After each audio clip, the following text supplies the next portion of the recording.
Welcome back to another story on Infidelity Tales Lab. Before we begin, tell us, where in the world are you watching from? Now, let's dive into today's story. Chapter 1, The Masquerade.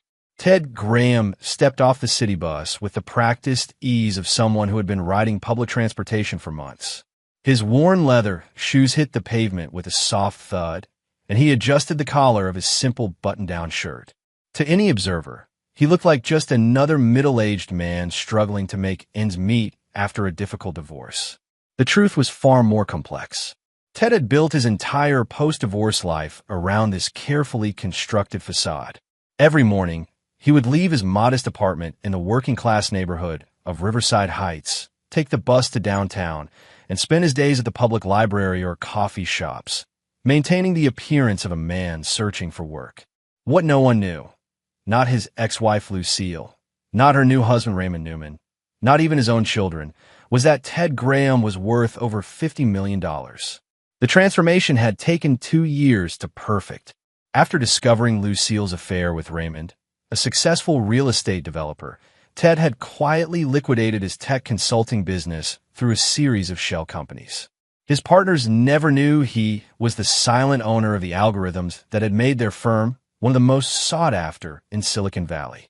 While they thought they were buying him out during the divorce proceedings, Ted had actually sold them technology he'd already replaced with something far more advanced. The divorce had been brutal. Lucille's lawyer, armed with private investigators and financial experts, had dissected Ted's apparent assets with surgical precision. They found his modest consulting income, his small savings account, and the heavily mortgaged house they'd shared for 15 years. What they didn't find were the offshore accounts, the cryptocurrency wallets, or the intellectual property holdings that constituted his real wealth. Ted's phone buzzed as he walked down Fifth Street. A text from his eldest daughter. "Monica, Dad, can you make it to dinner Sunday? Mom says you've been struggling, and we thought." He deleted the message without finishing it. Monica had chosen her side during the divorce, believing her mother's carefully crafted narrative of Ted's supposed failures as a husband and provider. The irony wasn't lost on him. While Lucille paraded around town with Raymond, spending what she thought was the majority of Ted's assets from their settlement, Ted was quietly assembling the pieces of his revenge. It had taken 18 months of patient observation, careful planning, and strategic positioning. Now, as he approached the Starbucks where he'd accidentally encountered them today, Ted allowed himself a small smile. The coffee shop was busy with the usual lunch crowd.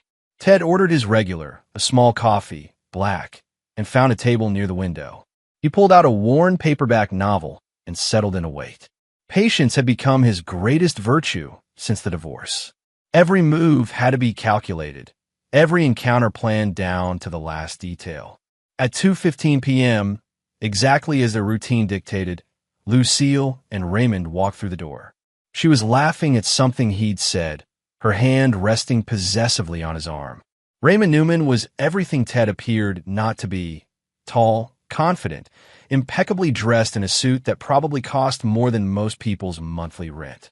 His success in real estate had made him a prominent figure in the city's social circles, and Lucille basked in the reflected glory.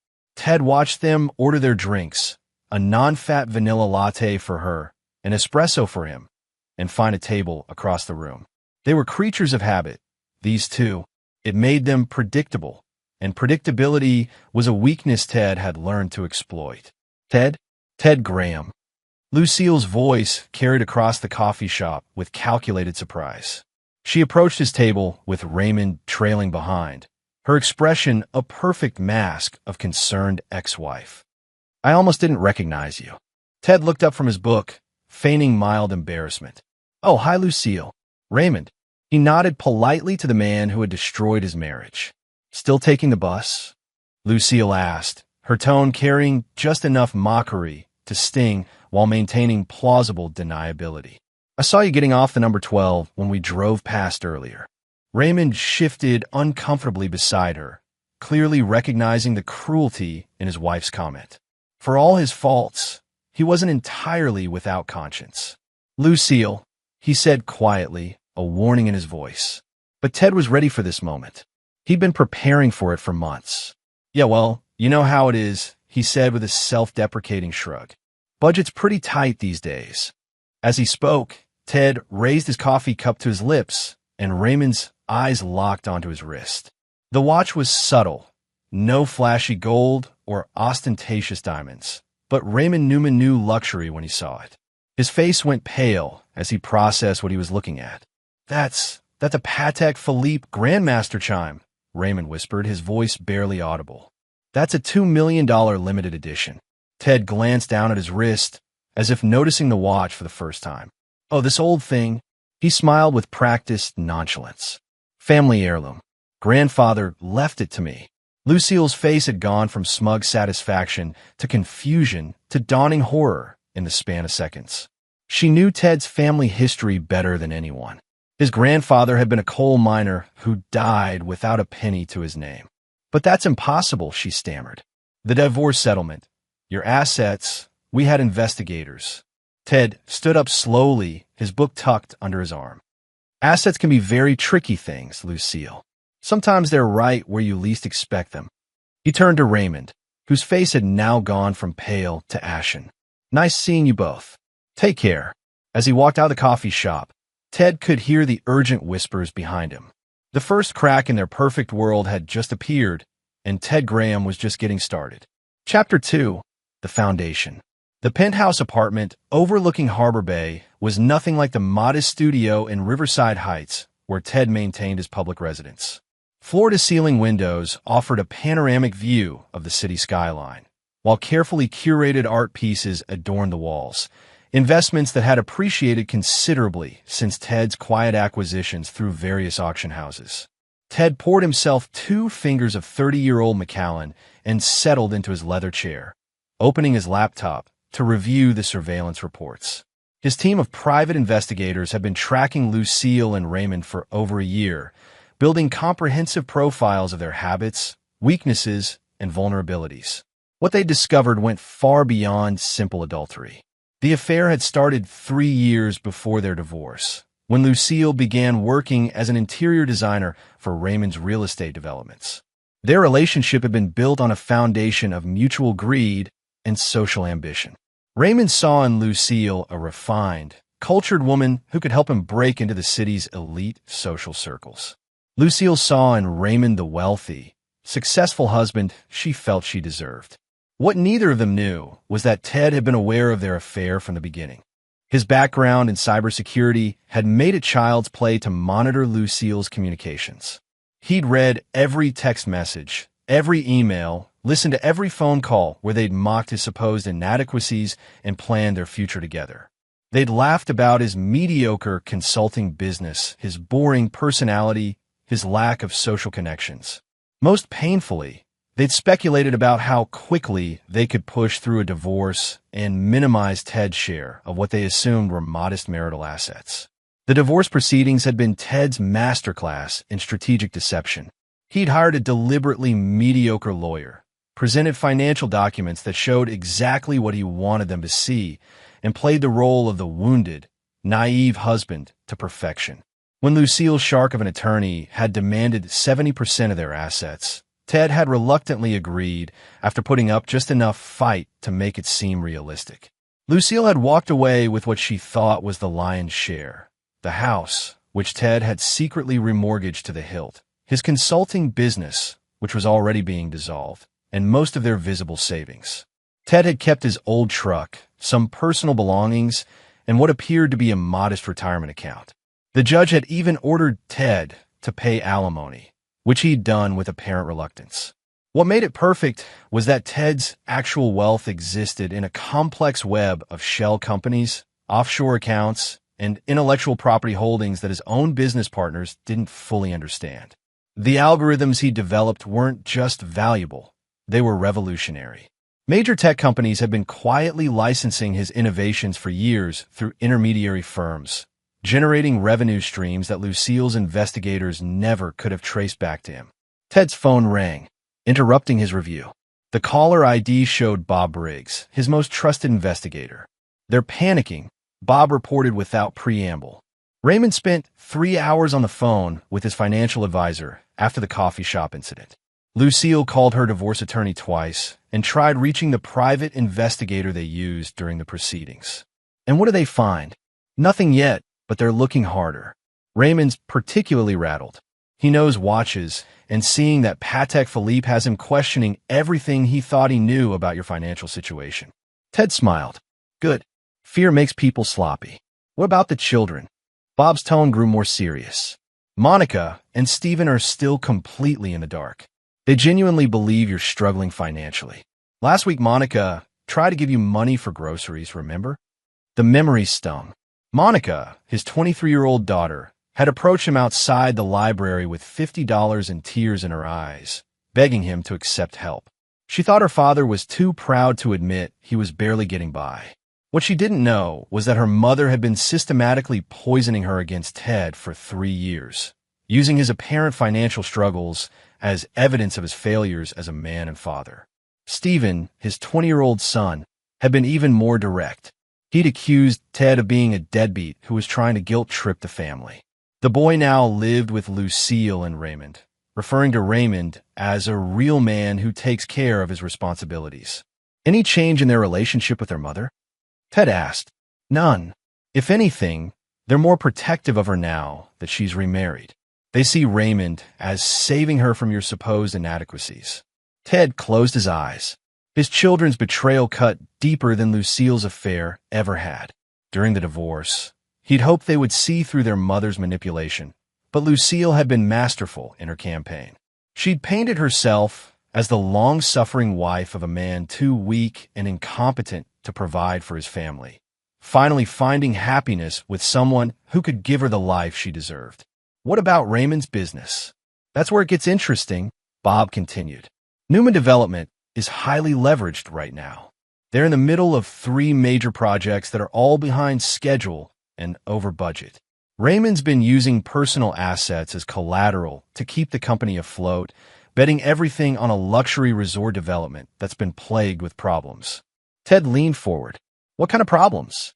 Environmental issues, permit delays, cost overruns. The initial investors are getting nervous, and Raymond's been scrambling to find additional funding. He's got about 6 months before the whole thing comes crashing down if he can't secure another $20 million in backing. This was exactly the kind of information Ted had been waiting for. Raymond's apparent success was built on a house of cards, and Ted now had a clear view of every supporting beam. Start phase 2, Ted instructed. I want you to make contact with the resort investors. Use the Morrison Group identity. They'll never connect it back to me. And Bob, make sure our friend Raymond knows that someone's been asking questions about his financial stability. After ending the call, Ted walked to his window and looked out at the city lights. 20 stories below, people were living their ordinary lives, unaware of the carefully orchestrated game being played in the shadows above them. In 6 months, maybe less, Lucille and Raymond would understand what it felt like to lose everything. But unlike Ted's manufactured poverty, their fall would be devastatingly real. The second phase of his revenge was about to begin. Chapter 3, The Bait. The Riverside Community Center's job training workshop was the perfect cover for Ted's next move. For 6 months, he'd been volunteering there twice a week, teaching basic computer skills to unemployed workers. It served multiple purposes. It reinforced his image as a man struggling to find purpose after his fall from grace. It provided him with a legitimate reason to be in the area, and most importantly, it had introduced him to Frank Wells. Frank was a 55-year-old former construction foreman who'd been laid off when the economy tanked. He was intelligent, desperate, and most crucially, he had 20 years of experience in large-scale construction projects. Ted had been cultivating their friendship for months, positioning himself as a fellow victim of circumstances beyond his control. You know, Frank, Ted said as they cleaned up after the evening's computer class, I keep thinking about what you said last week about those resort projects cutting corners on safety inspections. Frank looked up from stacking chairs. Yeah, it's getting worse out there. These developers are so focused on profit margins, they forget that real people are going to be living and working in these places. You mentioned Newman Development specifically. That's my ex-wife's new husband's company. Raymond Newman? Frank's expression darkened. That guy's a piece of work. I worked on 2 of his projects before I got laid off. Safety violations, substandard materials, bribing inspectors, the whole 9 yards. I try to blow the whistle, but who's going to believe a laid-off construction worker over a guy with Newman's connections? Ted had been carefully steering their conversations toward this topic for weeks. Frank's accusations weren't just the bitter complaints of a disgruntled employee. Ted's investigators had confirmed every detail. Raymond's corner cutting went far beyond normal cost management. He was actively endangering lives to maximize profits. That's terrible, Ted said with apparent sincerity. But surely there's someone you could report this to? Frank laughed bitterly. I tried, filed complaints with the city, the state, even contacted a couple of journalists. Newman's got too many people in his pocket. My complaints disappeared into the bureaucracy, and I got blacklisted from every major construction project in the tri-state area. This was exactly what Ted had hoped to hear. Frank Wells wasn't just a potential ally. He was a man with legitimate grievances and inside knowledge of Raymond's illegal activities. More importantly, he was someone who couldn't be traced back to Ted. What if someone could give you proof? Ted asked carefully. Hard evidence that couldn't be ignored? Frank stopped what he was doing and studied Ted's face. What kind of proof? Ted pulled out his phone and showed Frank a series of photographs. They showed construction workers at Newman development sites ignoring safety protocols, using substandard materials, and working on projects that clearly hadn't passed proper inspections. What Frank didn't know was that Ted had paid a team of professional photographers to document these violations over the past 6 months. How did you get these? Frank whispered. Let's just say I've been doing some research on my ex-wife's new life, Ted replied. I initially wanted to understand what she saw in him, but what I found was disturbing. Frank studied the images more closely. This is the Ocean View project. See that steel framework in the background? Those support beams are rated for commercial use, not residential. The building plans I saw specified industrial-grade materials. Could you identify other violations if you saw more evidence? Absolutely. But Ted, if these photos got out, it would destroy Newman's company. We're talking about criminal charges, massive lawsuits, people losing their life savings. Ted met Frank's eyes. Would that be such a terrible thing? How many people might get hurt if these violations go unreported? Frank was quiet for a long moment. You're right. But even with these photos, I need access to the actual building plans, inspection reports, material purchase orders. Without documentation proving he intentionally used substandard materials, it's just a safety violation that could be explained away as contractor error. What if I told you I might be able to get you that documentation? I'd say you're playing a dangerous game. Newman's not just wealthy, he's connected. Cross him the wrong way, and you might find yourself in serious trouble. Ted smiled. Frank, I've already lost everything that mattered to me. My wife, my children, my financial security, it's all gone. What's left for him to take? What Frank didn't realize was that Ted's access to Raymond's documentation wasn't theoretical. Through his cybersecurity expertise and a carefully planned social engineering campaign, Ted had been collecting Newman Development's internal communications and files for months. He had emails discussing material substitutions, inspection reports that had been falsified, and financial records showing payments to city officials. But more than that, Ted had been using his vast resources to orchestrate a perfect storm around Raymond's business. The environmental issues plaguing the resort project, Ted had quietly funded the environmental groups that had filed the complaints. The permit delays? Ted's shell companies had been filing competing applications and appeals that gummed up the bureaucratic process. The cost overruns? Ted had been systematically outbidding Raymond's company for qualified subcontractors, forcing them to use inferior alternatives. I need to think about this, Frank said finally. Of course. But Frank, how many more buildings like these need to go up before someone gets seriously hurt?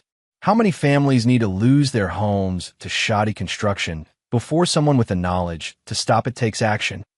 As they walked out of the community center together, Ted could see the internal struggle playing out on Frank's face. The man wanted to do the right thing, but years of being ignored and marginalized had made him cautious. Ted's phone buzzed with a text message. It was from an unknown number. We need to talk. Tomorrow, 3 p.m., Central Park, South Entrance. Come alone. R. Raymond had taken the bait. The coffee shop encounter had rattled him enough to break his own rules about maintaining distance from Ted.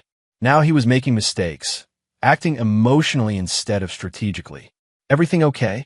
Frank asked, noticing Ted's expression. "Just my ex-wife's husband," Ted replied with a weary sigh. Apparently, he wants to have a conversation. "Be careful, Ted. Men like Newman don't just want to talk.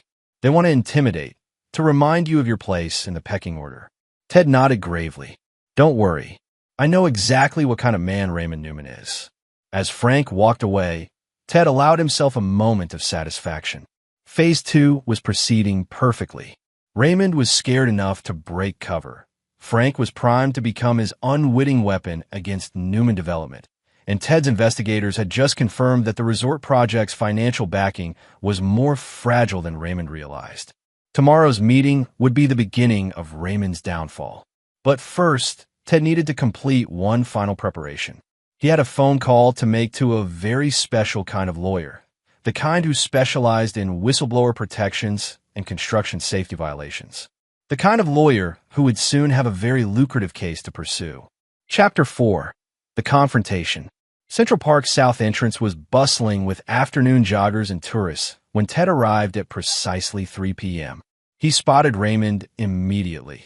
The man was pacing near the information kiosk, his expensive suit making him stand out among the casual park visitors. Raymond's usual confidence had been replaced by visible agitation, and Ted could see the tension in his shoulders from 50 yards away. Ted approached slowly, maintaining the posture and gait of a man worn down by circumstance. The performance had become second nature after 2 years of practice. "Raymond," Ted nodded as he approached. "You wanted to talk?" Raymond studied Ted's face intently, searching for any sign of deception. "Cut the act, Ted. I know what you're doing." "I'm not sure what you mean." "The watch." Raymond's voice was low but intense. "A Patek Philippe Grandmaster chime doesn't just appear in someone's possession. There are only 7 of them in existence, and I know who owns every single one." Ted raised an eyebrow. "You seem to know a lot about expensive watches for someone who should be focused on his business." "Don't play games with me. I've been making calls, doing research." That watch was sold at auction 6 months ago to an anonymous buyer through a Swiss holding company. $68 million. $68 million? Ted whistled softly. "That's quite an appreciation from $2 million. Raymond stepped closer, his voice dropping to a whisper. "I know you're not who you pretend to be. The struggling ex-husband routine might fool Lucille and the kids, but I can smell money, Ted. I always have." Ted met his gaze steadily. "And what exactly are you planning to do with this theory of yours? I want to know what your game is. Are you planning to take Lucille for more money? Is this some kind of elaborate fraud to increase your alimony? Because I'll fight you every step of the way." "My game." Ted smiled, but there was no warmth in it. "My game is very simple, Raymond. I'm a man who lost everything that mattered to him, and now I'm figuring out what comes next." "Bullshit. Nobody drops $68 million on a watch if they're actually broke." Ted was quiet for a moment, watching a group of children play on a nearby playground. When he spoke again, his voice had lost all pretense of weakness. "You're right about one thing, Raymond. I'm not who I pretend to be, but you're wrong about my motivations." Ted turned to face him directly. "I don't want more money from Lucille. I want to watch your world burn." The mask had finally dropped, and Raymond took an involuntary step backward at the coldness in Ted's eyes. "For 2 years, I've listened to people pity me. My own children think I'm a failure. My ex-wife parades you around as proof that she deserved better than what I could provide. Everyone believes I'm just another middle-aged loser who couldn't keep his family together." "Ted, listen." "No, you listen." Ted's voice remained calm, but the intensity behind it was unmistakable.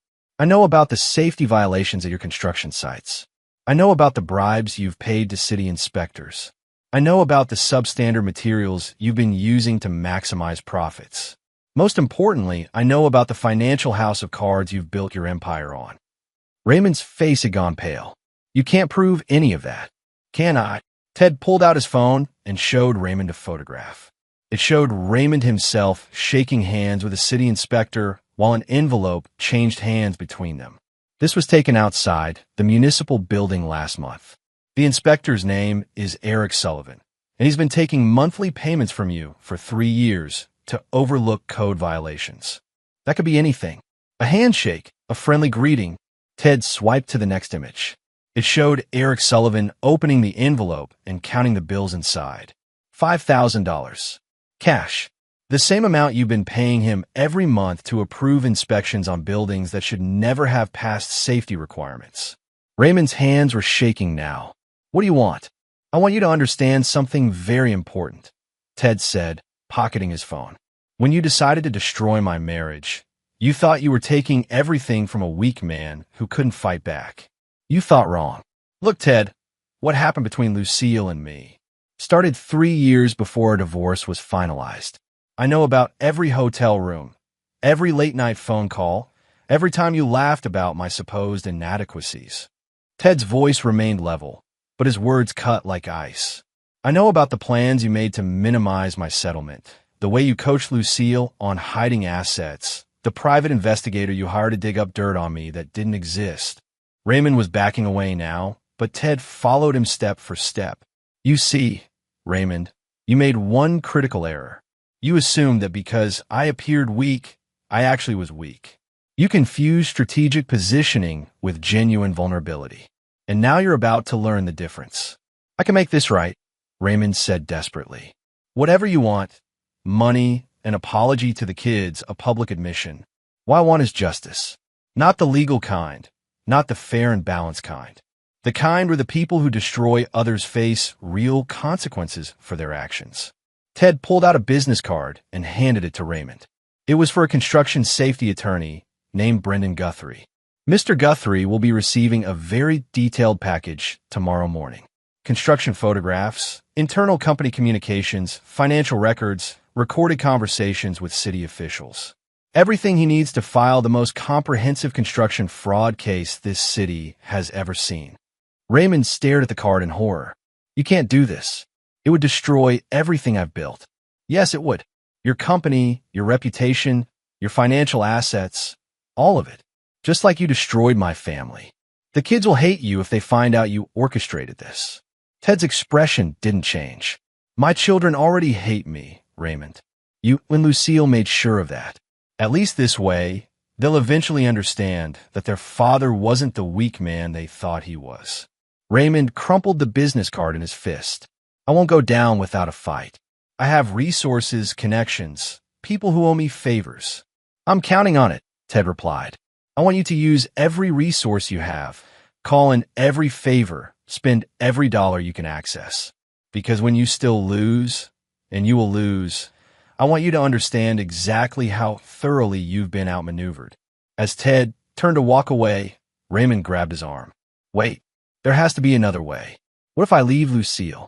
What if I disappear from your family's life completely? Ted looked down at Raymond's hand on his arm, then back up at his face. You're 3 years too late for that conversation. He pulled his arm free and started walking toward the park exit. Behind him, he could hear Raymond's voice rising in desperation. This isn't over, Ted. You think you're the only one who can play dirty? I'll expose you to everyone. Your kids, the courts, the IRS. I'll make sure the whole world knows you're a fraud. Ted stopped and turned back one final time. Go ahead, Raymond. Tell everyone that the weak, broken man you've been mocking for 2 years is actually wealthy enough to buy and sell you 10 times over. Tell them how badly you misjudged the situation. Tell them how you got outplayed by someone you thought was beneath you. As Ted walked away, he could see Raymond fumbling for his phone, probably calling his lawyers or his private investigators. It didn't matter. Every move Raymond made from this point forward would only accelerate his downfall. Phase 3 was about to begin, and Ted Graham was done pretending to be anything other than what he truly was, a man with unlimited resources, infinite patience, and absolutely nothing left to lose. Chapter 5. The Unraveling.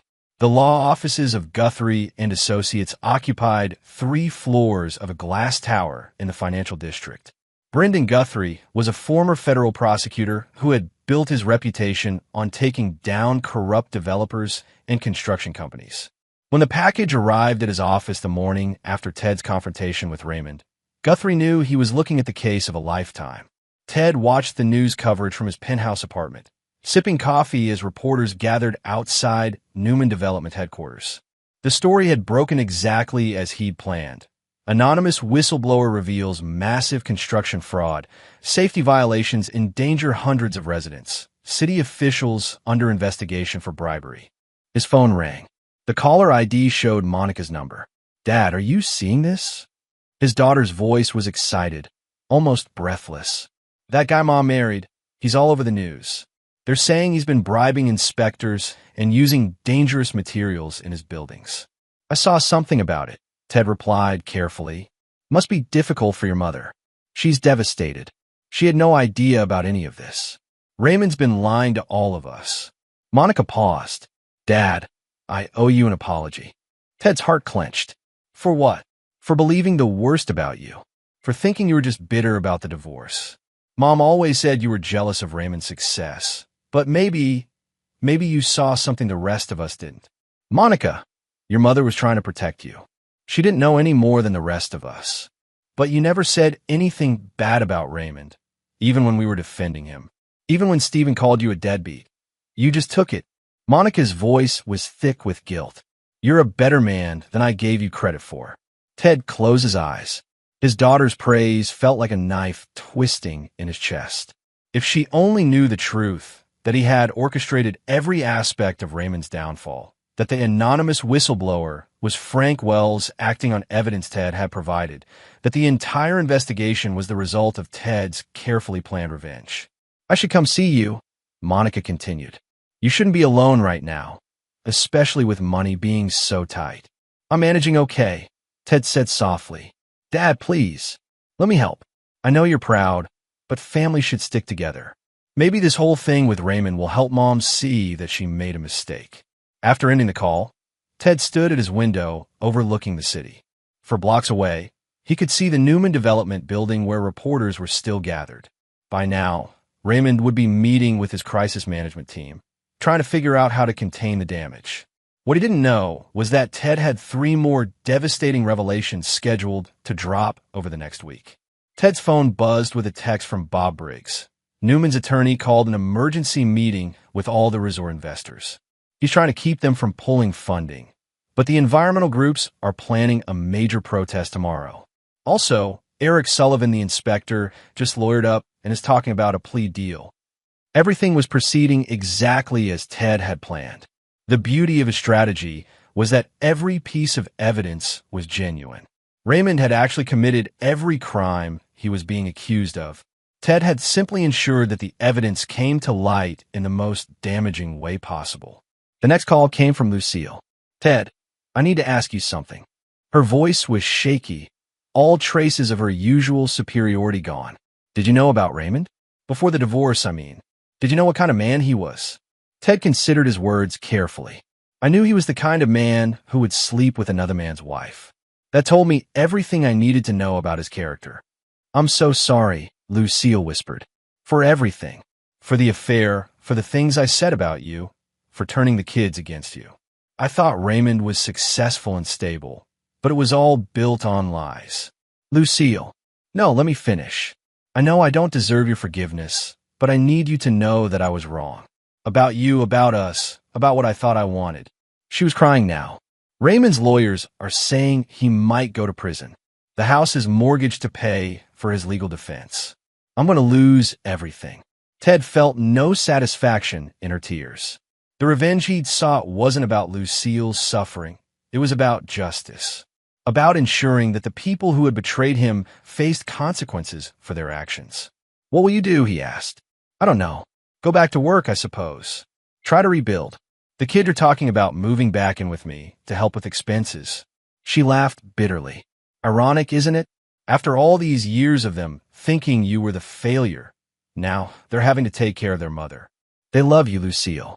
Whatever mistakes you've made, they love you. Do you hate me, Ted? For what I did to our family?" Ted was quiet for a long moment. "No, I don't hate you, but I don't forgive you either. I understand." Her voice was barely audible. "I deserve that." After the call ended, Ted opened his laptop and began typing an email to his attorney. It was time for phase 4 of his plan, the revelation of his true financial status.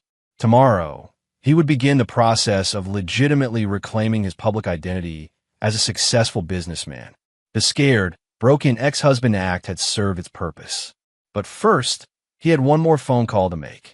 Frank Wells answered on the second ring. "Ted, have you been watching the news?" "I have." "Congratulations, Frank. You did the right thing." "I'm still processing it all." When that lawyer called and said he wanted to meet, I almost hung up on him. But when I saw all that evidence you collected, I knew I had to act. You're going to be the star witness in the biggest construction fraud case this city has ever seen. That takes courage. Courage? I'm terrified. Newman's people have been calling, offering money, making threats.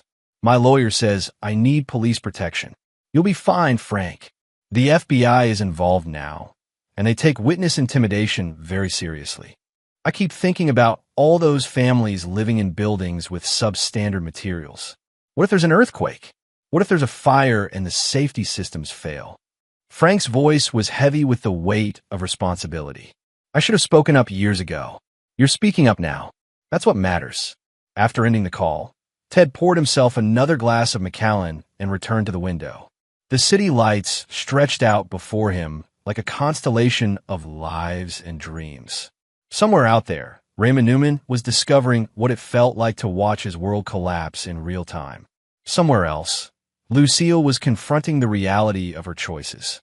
And in various apartments and houses throughout the city, his children were reassessing everything they thought they knew about their father. Ted had won. Raymond would face criminal charges, financial ruin, and public humiliation. Lucille would spend years rebuilding a life based on honest work rather than manipulated relationships. The corrupt city officials would be exposed and prosecuted. But victory felt different than Ted had expected. Colder. More hollow.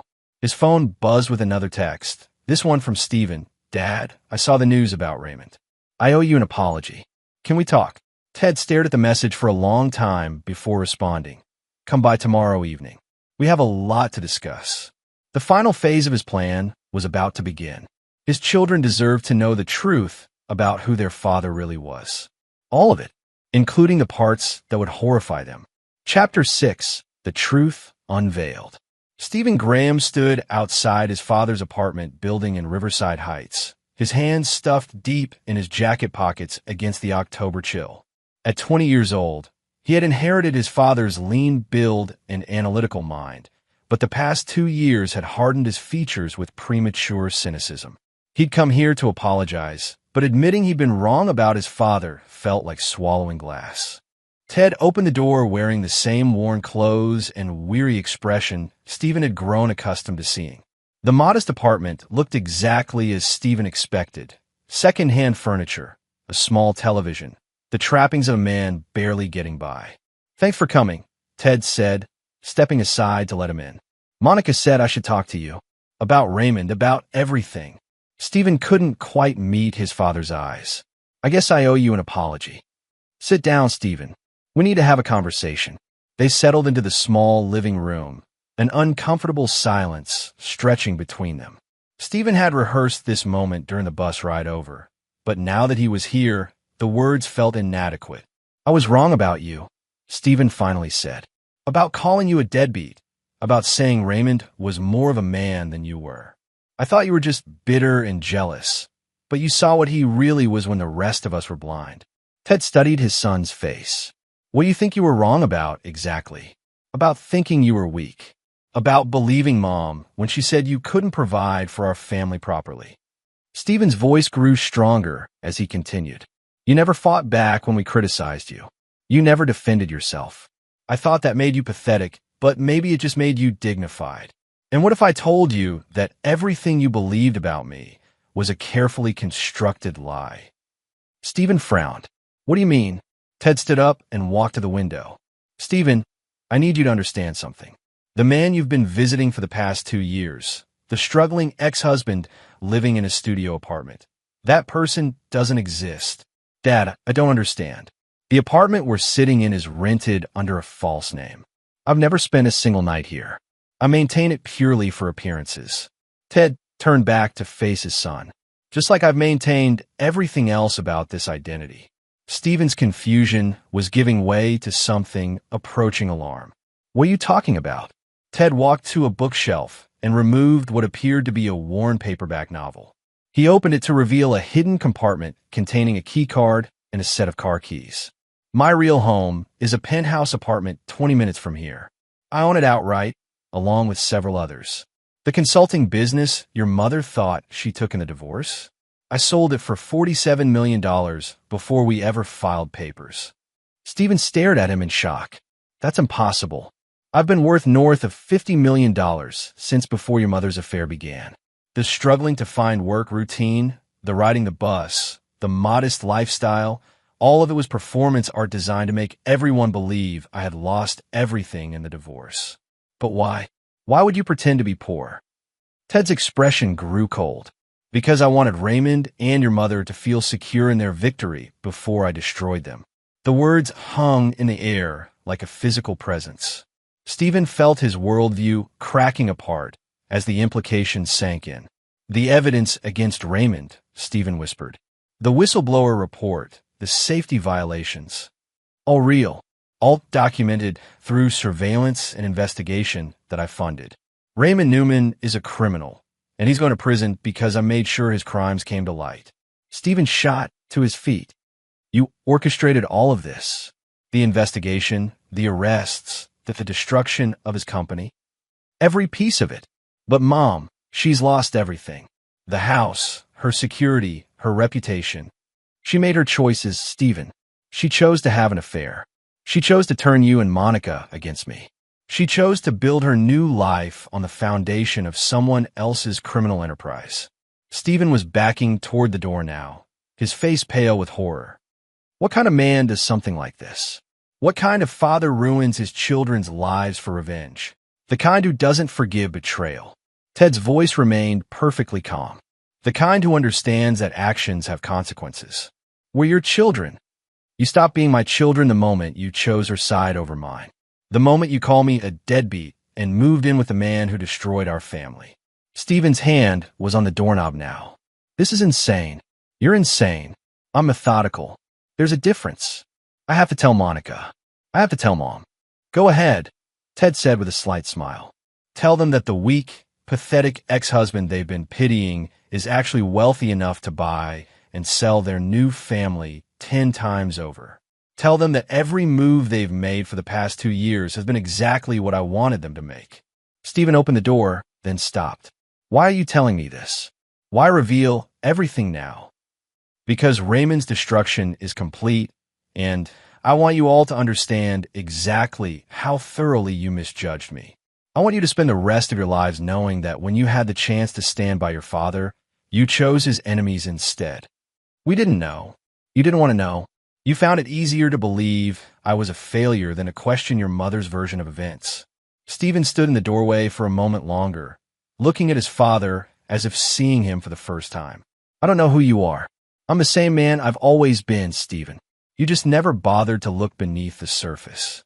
After Stephen left, Ted returned to his window. His phone was already ringing, probably Stephen calling Monica, starting the chain reaction that would spread the truth through his family like wildfire. By tomorrow, everyone would know that Ted Graham wasn't the man they thought he was. His revenge was complete, but it had come at a price he was only now beginning to understand. He had won the war, but he had sacrificed any hope of reconciliation with his children in the process.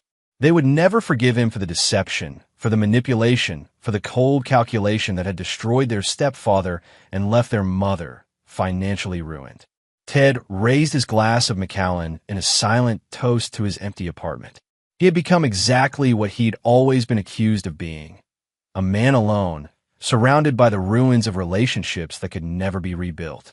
The difference was that now he no longer cared. Chapter 7. The Reckoning.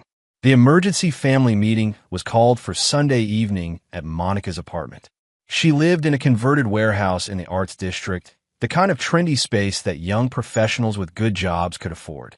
As Ted approached the building, he could see the warm light from her windows and the silhouettes of people moving around inside.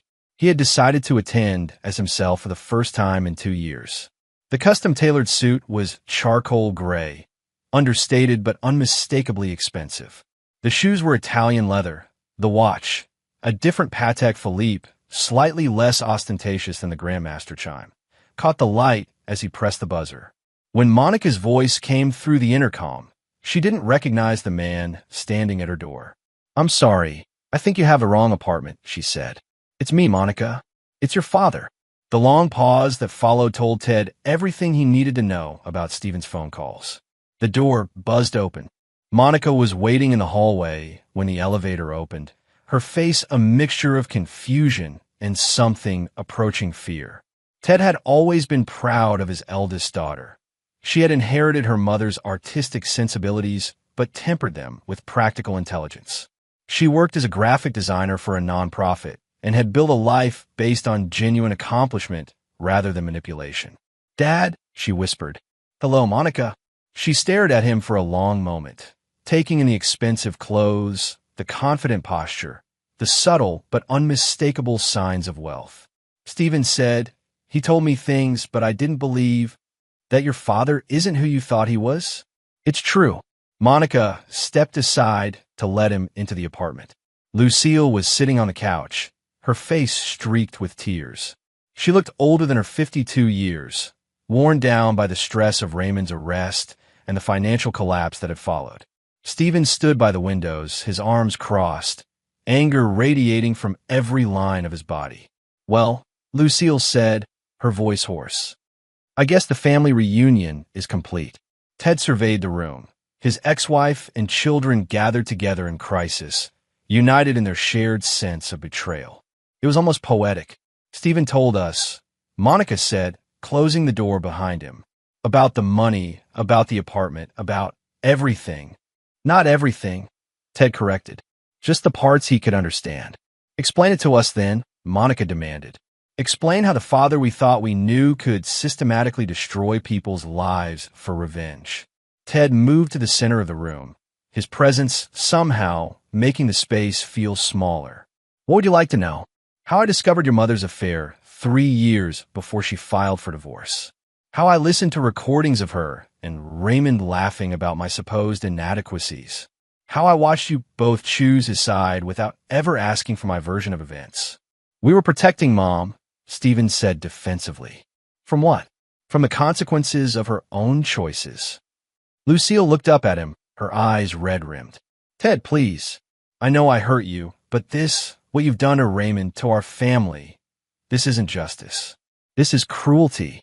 Justice would have been you being honest about your affair instead of making me look like a fool for 3 years. Justice would have been my children asking questions instead of automatically believing I was the villain." Ted's voice remained calm, but the words cut like razors. "What you got was consequences." Monica stepped between them. "Dad, Raymond's going to prison. Mom's lost her home.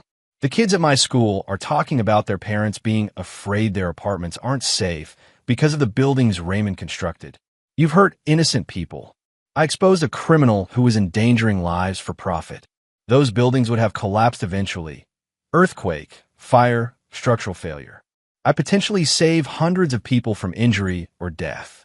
By manipulating and destroying our family. Your family was destroyed the moment your mother decided to have an affair. Everything that's happened since then has just been the logical progression of choices that were made without my input." Stephen moved away from the window, his fists clenched. "You're a sociopath. Normal people don't plan elaborate revenge schemes that take years to execute. Normal people don't have their wives cheat on them with criminals while their children call them failures." Ted's composure finally cracked slightly, a flash of genuine anger breaking through. "Normal people don't spend 2 years listening to their own family pity them while secretly knowing they could buy everyone's problems away with pocket change." "Then why didn't you?" Monica asked, tears starting to flow. "If you really loved us, why didn't you just fix everything? Why didn't you help us?" "Because you never asked for my help. You asked for my compliance, my acceptance of your version of events, my quiet disappearance from your lives. You got exactly what you asked for." Lucille stood up slowly, her movements shaky. "I'm calling the police. What you've done, the surveillance, the manipulation, the destruction of evidence, some of it has to be illegal." Ted smiled coldly. Go ahead. Explain to them how your ex-husband gathered evidence of actual crimes and turned it over to the proper authorities. Explain how he used his own money to fund legitimate investigations. Explain how every piece of evidence against Raymond Newman was collected legally and presented through appropriate channels. You've been watching us for 2 years.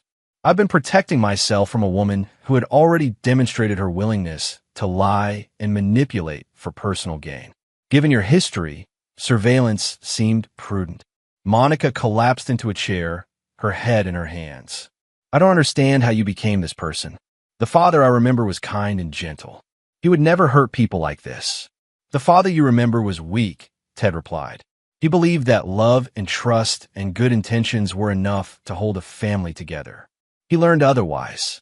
So you decided to become a monster instead? I decided to become someone who couldn't be betrayed again. The room fell silent except for the sound of Lucille's quiet crying. Outside, the city continued its rhythm, unaware of the family destroying itself 20 stories above the streets. Finally, Stephen spoke. What do you want from us now? Why reveal everything? Why not just disappear and let us rebuild our lives? Ted considered the question seriously. Because I wanted you to understand the cost of your choices. I wanted you to know that when you had the opportunity to stand by your father, you chose his enemies instead. I wanted you to spend the rest of your lives knowing exactly how wrong you were about everything. And now that we know, Monica asked, now you live with it, just like I've lived with your betrayal. Ted turned toward the door, then stopped. For what it's worth, I never wanted it to end this way. I gave all of you multiple opportunities to question the narrative you'd been fed, to ask for my side of the story, to wonder if maybe the man you'd known for decades might not have suddenly become the failure you were told he was. We were children trying to understand our parents' divorce, Monica said desperately. You were adults who chose the easier story over the complicated truth.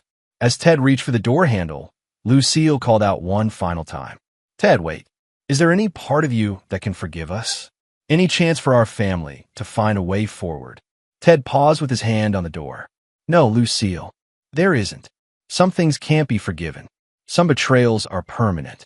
He opened the door and stepped into the hallway, leaving behind the broken remains of a family that had never really understood him at all. The elevator ride down felt like a descent into freedom. Chapter 8. The Price of Victory. 6 months after the revelation, Ted stood in the federal courthouse watching Raymond Newman receive his sentence. 15 years for construction fraud, bribery, and conspiracy. The judge had been particularly harsh, noting that Raymond's crimes had put hundreds of families at risk and undermined public trust in construction safety standards. Raymond looked smaller than Ted remembered. The expensive suits and confident demeanor had been replaced by an orange jumpsuit and the hollow stare of a man who had lost everything. When their eyes met across the courtroom, Raymond mouthed a single word, "Why?" Ted didn't respond. The question itself revealed how little Raymond understood about consequences. Frank Wells sat in the gallery, his role as the key whistleblower having transformed him from an unemployed construction worker into a federal witness with a new identity and a substantial reward from the government's whistleblower program. He nodded to Ted as they filed out of the courtroom, a gesture of acknowledgement between two men who had brought justice to a corrupt system. Outside the courthouse, reporters waited with their cameras and microphones. Ted walked past them without comment, but he could hear the questions being shouted. Mr. Newman, do you have anything to say to the families affected by your husband's crimes? The question was directed at Lucille, who had attended the sentencing despite their divorce. Ted didn't turn around to see her response. His phone buzzed with a text from Bob Briggs. Newman's assets have been fully liquidated for victim compensation. The civil suits are settled. Your involvement remains completely sealed in all court documents. The legal victories were complete, but Ted found little satisfaction in them. Raymond was going to prison, the corrupt city officials had been prosecuted, and the construction company had been dissolved with its assets used to compensate the families living in unsafe buildings. Justice had been served by any objective measure, but the personal cost had been higher than Ted had anticipated.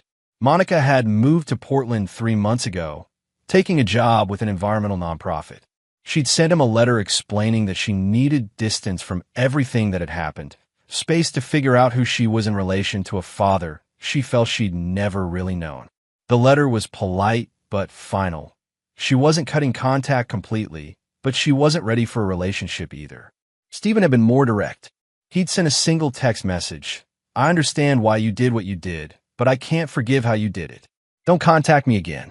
Lucille had moved back to her sister's house in Ohio, where she was slowly rebuilding her life as a freelance interior designer. She'd sent Ted one final message through their mutual attorney, an offer to return the money from their divorce settlement. Ted had declined. She had earned that money through 15 years of marriage, and her betrayal didn't erase that fact. The isolation had become Ted's new normal. He'd stopped maintaining the facade of poverty, moving openly into his penthouse apartment and resuming his role as a legitimate businessman. But the relationships that might have given meaning to his success were gone, severed by choices that couldn't be undone. Ted's penthouse office overlooked the harbor, its floor-to-ceiling windows offering a view that cost more per month than most people's annual salaries. He spent his days managing investments, developing new technologies, and building a business empire that would outlast him by decades. But the work felt mechanical now, a way to occupy time rather than a source of purpose. The intercom buzzed. "Mr. Graham, there's a young woman here to see you. She says she's your daughter." Ted's heart jumped. "Send her up." But when the elevator doors opened, it wasn't Monica or even someone he recognized. The woman was in her early 20s, with dark hair and intelligent eyes that reminded him of someone he couldn't quite place. "Mr. Graham? I'm Sarah Newman, Raymond's daughter from his first marriage." Ted studied her face, seeing traces of Raymond's features softened by youth and what appeared to be genuine integrity. "What can I do for you, Sarah?" "I wanted to thank you." The words were so unexpected that Ted nearly laughed. "Thank me for stopping my father before he hurt more people. I've known about his business practices for years, but I was too afraid to speak up. I was financially dependent on him, and I told myself that maybe I was wrong, maybe the safety violations weren't as bad as they seemed." Sarah moved into the office, her posture straight, but her hands betraying nervous energy. "When the news broke about the investigation, I felt guilty and relieved at the same time.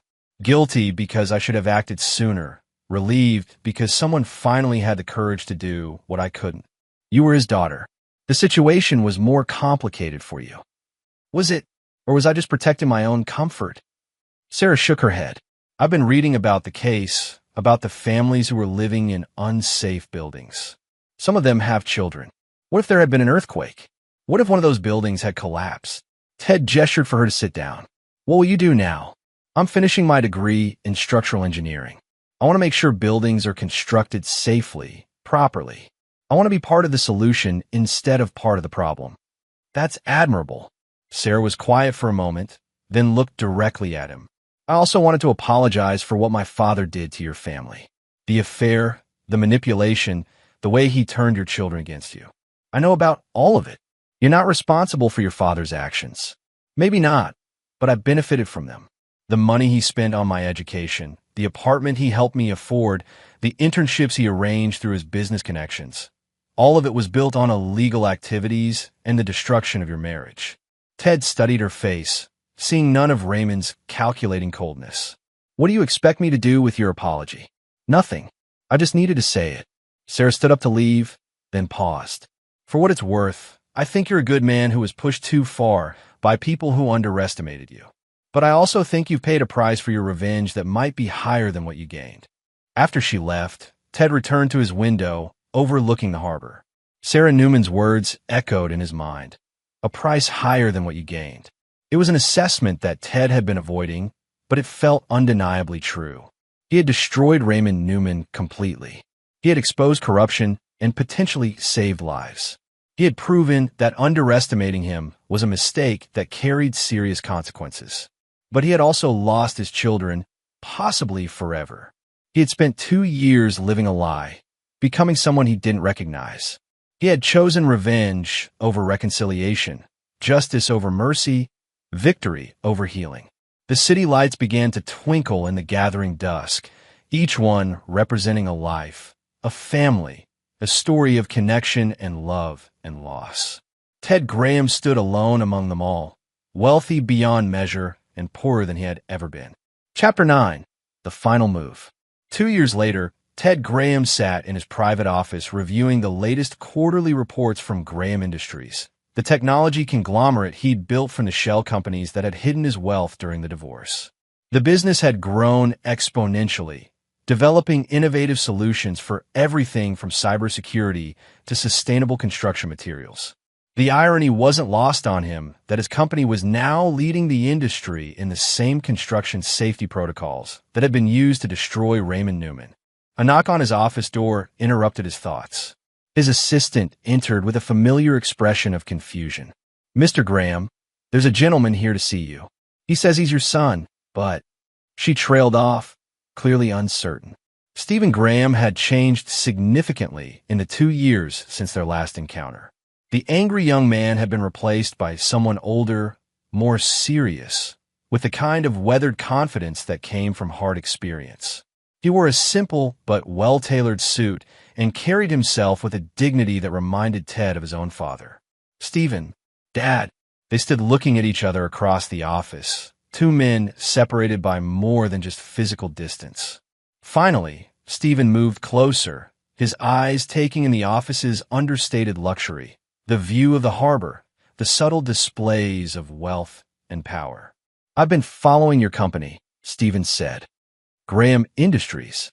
The construction safety innovations, the whistleblower protection programs you've funded, the scholarships for children of families affected by unsafe buildings. Good investments," Ted replied carefully. "Are they? Or are they your attempt at atonement?" Ted gestured for Stephen to sit down, but his son remained standing. "I came here to tell you something," Stephen continued. "About Monica, about Mom, about what's happened to our family since everything came out. I'm listening. Monica's doing well in Portland. She's built a good life for herself, but she thinks about you every day. She keeps articles about Graham Industries in a folder on her desk. She's proud of what you've accomplished, but she's afraid to reach out because she doesn't know if you'd want to hear from her." Ted felt something crack inside his chest. "And your mother?" "Mom's remarried. A high school principal in Ohio. Good man, honest work, nothing like Raymond. She's happy, or as happy as someone could be after what she's been through." Stephen paused. "She talks about you sometimes. About the man she fell in love with before everything went wrong." "Stephen, why are you here?" "Because I figured something out about you, Dad. Something it took me 2 years to understand." Stephen moved to the window, looking out at the harbor where cargo ships moved slowly toward the horizon. "You destroyed Raymond Newman because he was a criminal who was endangering lives. But you destroyed our family because we hurt you and you wanted us to understand what that felt like. That's one way to look at it. Is it accurate?" Ted considered the question seriously. "It's part of the truth." "What's the other part?" "The other part is that I became so focused on being strong that I forgot how to be vulnerable. I became so determined never to be betrayed again that I made betrayal inevitable." Stephen turned back to face him. "Dad, I need to ask you something, and I need you to be completely honest. If you could go back and do things differently, knowing what you know now about the cost, would you?" Ted had asked himself the same question hundreds of times over the past 2 years. The answer had evolved as he'd watched his business grow, as he'd seen the impact of his construction safety initiatives, as he'd felt the weight of his isolation. "I would still have exposed Raymond's crimes," Ted said finally. "People's lives were at stake, and he needed to be stopped. But I would have done it differently. I would have tried to separate justice from revenge. And us, your family, I would have trusted you with the truth from the beginning. I would have fought for you instead of writing you off." Ted's voice grew quieter. "I would have remembered that love requires forgiveness, and forgiveness requires strength, not weakness." Stephen was silent for a long moment. "Monica wants to see you. So does Mom, believe it or not. We've all spent the past 2 years trying to understand what happened to our family, and we've come to some conclusions. Such as that you were right about Raymond, that Mom made terrible choices that hurt everyone, that we were unfair to you during the divorce." Stephen paused, "but also that your response was disproportionate to the crime. That revenge isn't the same as justice. That destroying people, Even people who've wronged you doesn't actually heal anything. Ted nodded slowly. All fair assessments. There's something else. Stephen reached into his jacket and pulled out an envelope. Mom wanted me to give you this. Ted opened the envelope carefully. Inside was a single photograph. Their family at Christmas 15 years ago. Monica and Stephen were still children, their faces bright with excitement. Lucille was laughing at something Ted had said. Ted himself looked genuinely happy, his arm around his wife, his children close by. On the back, Lucille had written a single line. This was real, too. Ted stared at the photograph for a long time, remembering the man he'd been before betrayal had hardened him into someone else. That man had been capable of forgiveness, of second chances, of believing in redemption. What would it take? Ted asked quietly. For what? For our family to find a way forward. Not back to what we were. That's impossible. But forward to something new. Stephen sat down for the first time since entering the office. It would take time. It would take forgiveness from all of us, including you. It would take accepting that we're all different people now, and figuring out if we can love who we've become. And if we can't, then at least we'll know we tried. At least we'll know that we chose healing over anger, connection over isolation. Ted looked out at the harbor, where the sun was beginning to set over the water. Somewhere in Portland, Monica was finishing her workday, probably thinking about the father she'd lost to his own need for revenge. Somewhere in Ohio, Lucille was making dinner for a man who loved her without conditions or expectations of perfection. And here in his office, his son was offering him something he'd thought was lost forever, a chance to be a father again. There's one more thing, Stephen said. Something I need you to know before you decide. What's that? I forgive you, Dad. For the lies, for the manipulation, for choosing revenge over family. I understand why you did it, and I forgive you for it. The words hit Ted like a physical blow.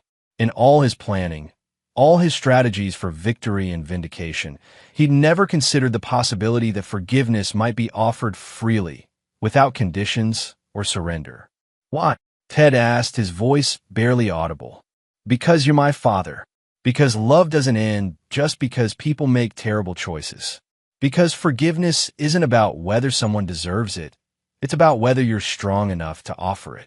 Ted Graham, brilliant strategist, successful businessman, architect of perfect revenge, sat in his expensive office and wept for the first time in 4 years. What happens now? He asked when he could speak again. Now we see if the man who built all this, Stephen gestured around the office, still remembers how to be the man from that photograph. Ted looked at the picture again, his family as they'd been, before betrayal and revenge had torn them apart.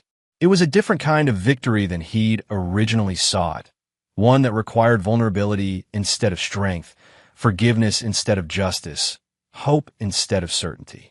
It was the only victory that mattered. Tell Monica I'd like to see her, Ted said finally.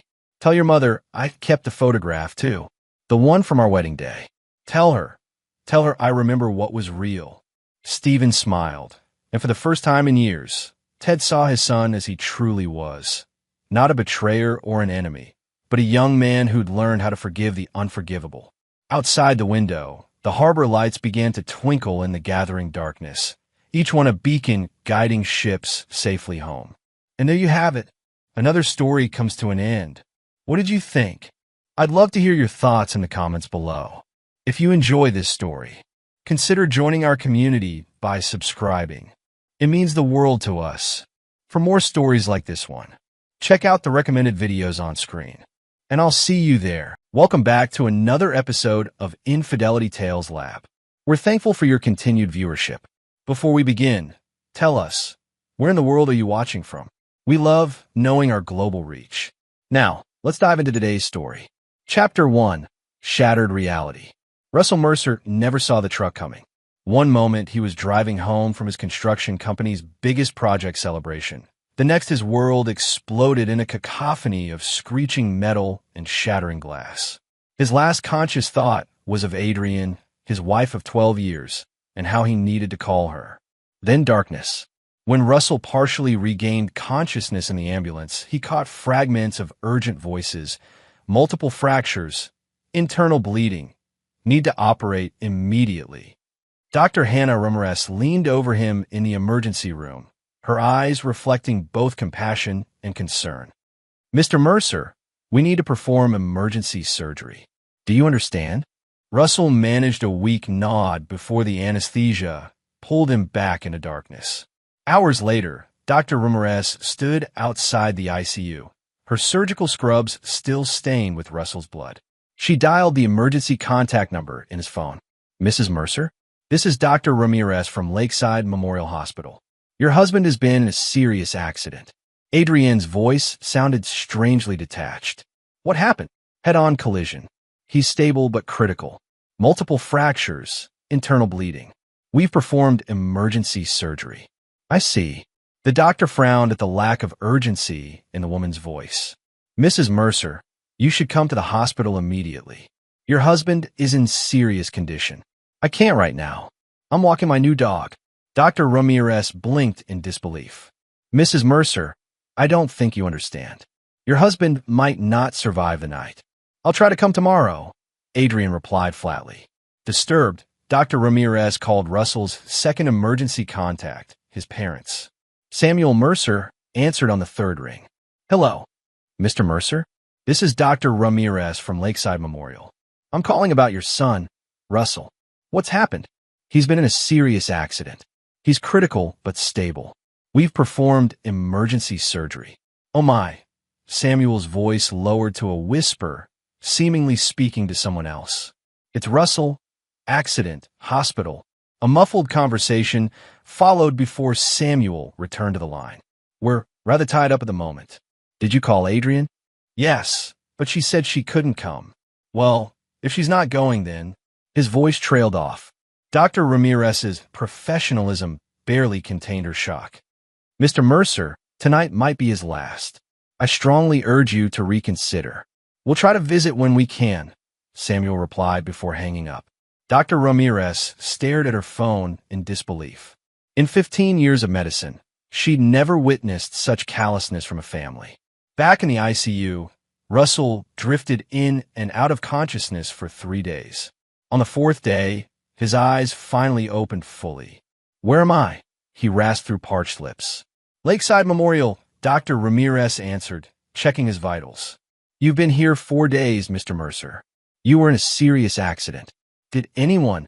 Russell winced as pain shot through his chest. Has anyone come to see me? Dr. Ramirez hesitated, her clipboard clutched tightly. I'm afraid not. We contacted your wife and parents immediately after your surgery. Russell's face remained unervingly still, but something changed in his eyes. A spark extinguished, replaced by something darker. I see, he said quietly. Would you like me to call them again? She offered. No, Russell replied. His voice was calm, but carried a new edge that made Dr. Ramirez shiver involuntarily. Instead, I'd like to speak with a lawyer. By the 6th day, Russell had regained enough strength to sit upright.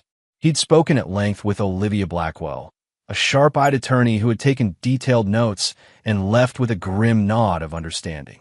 That evening, Russell asked for a pad of paper and a pen. When Dr. Ramirez delivered them, she found him looking out the window, his profile carved in stone.